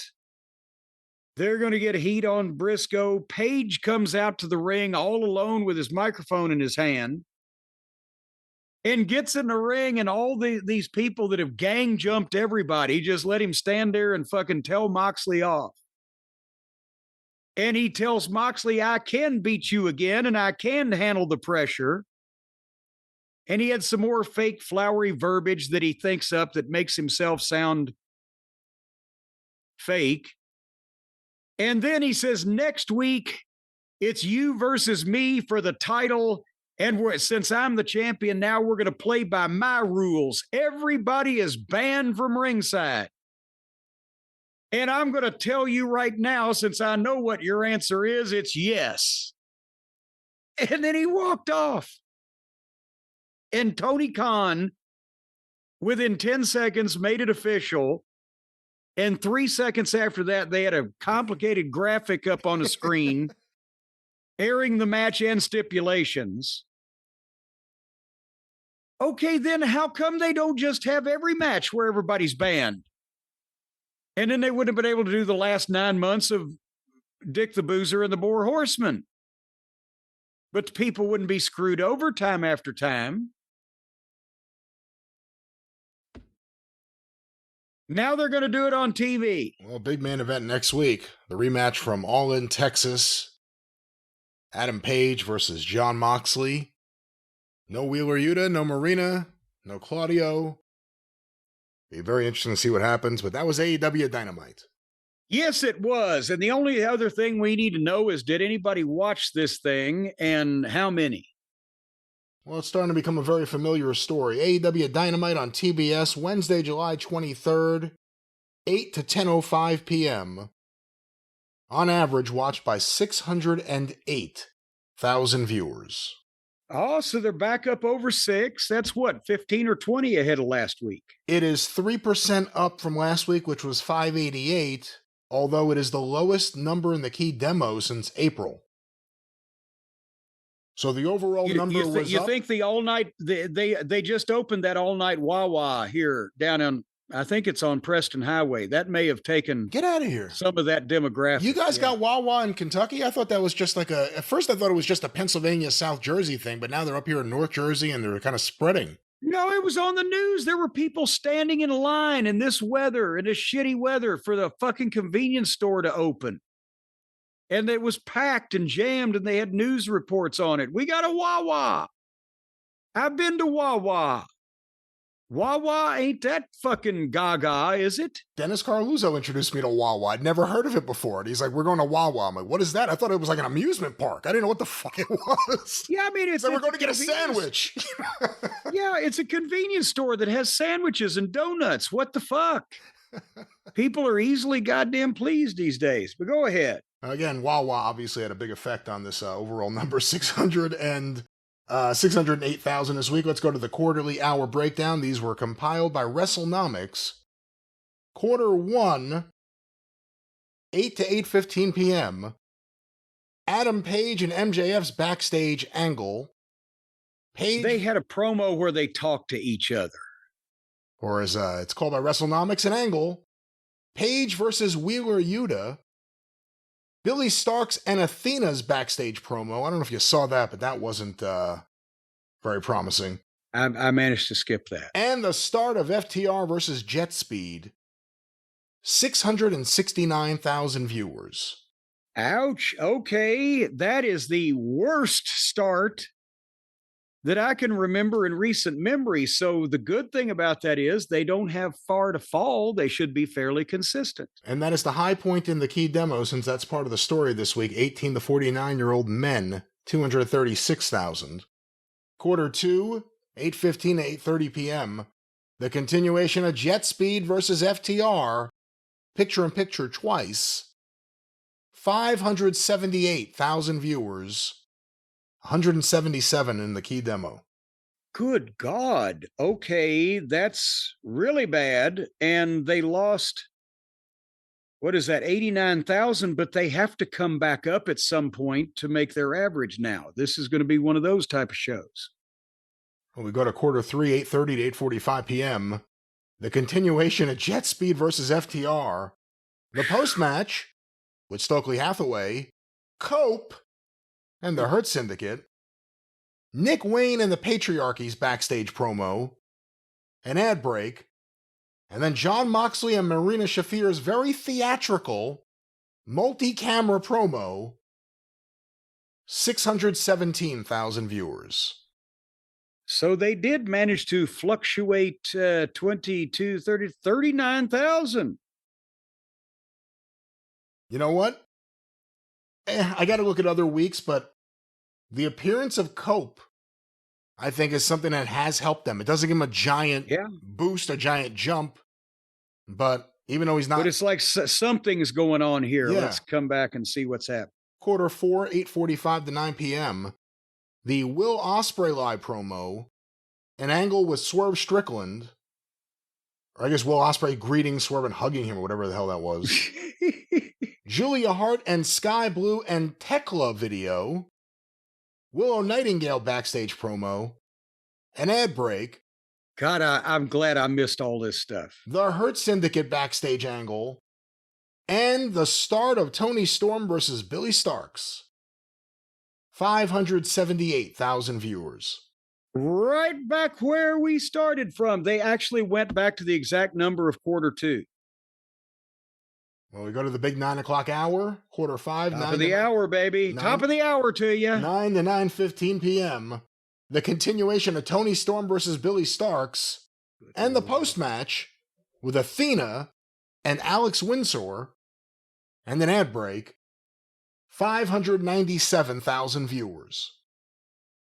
So they picked up 19,000 at the top of the hour. At this point, beggars can't be choosers, but they've had more quarters under 600 than they've had over. Apparently other people thought the way I did. We go to quarter 6, 9:15 to 9:30 p.m. The Don Callis ramp promo and Hechachero versus Swerve Strickland with picture-in-picture. 573,000 viewers. Ooh, that's the low point so far. That will be the low point for the night. Also, the low point in the key demo, 169,000. So, Hechachero versus Swerve wasn't doing it for the fans. We go to quarter 7, 9:30 to 9:45 p.m. The post-match of the previous match with the Don Callis family, Bandito and Brody King, Ricochet and the Gates of Agony's backstage promo, an ad break, and the MJF Mark Briscoe live promo. 631,000 viewers. Good Lord. So the MJF card must have worked, because do you see anything else in there that would have attracted any major amount of viewership? No. Obviously, that match lost a ton of viewers. I don't think the post-match really gained a lot, but let's see what the rest of the show tells us. We go to quarter 8. I remind you, we have an overrun. Quarter 8, 9:45 to 10 p.m. Mark Briscoe versus Claudio Castagnoli with picture-in-picture. 621,000 viewers. 5-minute overrun, it says here. I think it said 8 minutes before, but 5-minute overrun. It was 5. It was 5. The continuation of Briscoe versus Claudio and the post-match with Adam Page and the Death Riders. 609,000 viewers. Oh, good Lord. They bring out the big guns and lose viewers in that. But the 631 and 621 finish for this show is amazing.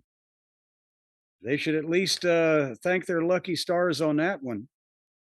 That they got people back after what clearly made people leave is the interesting thing. The MJF segment and the Briscoe versus Claudio, but Briscoe versus Claudio was kind of a continuation of the MJF segment. It never ended. So at least they kept them. Yeah. Well, that's AEW Dynamite for July 23rd, 2025. It certainly is. And this is the show that we have done for a long time today, but there was a lot going on, and we'll be back obviously with the drive through in a few days and next week on the experience. And for the next several weeks, we'll be talking about some unheard of knowledge that has been unearthed in Notre Dame about wrestling in its past. And until then, for Brian, I'm Jim. Thank you. We love you. Bye bye.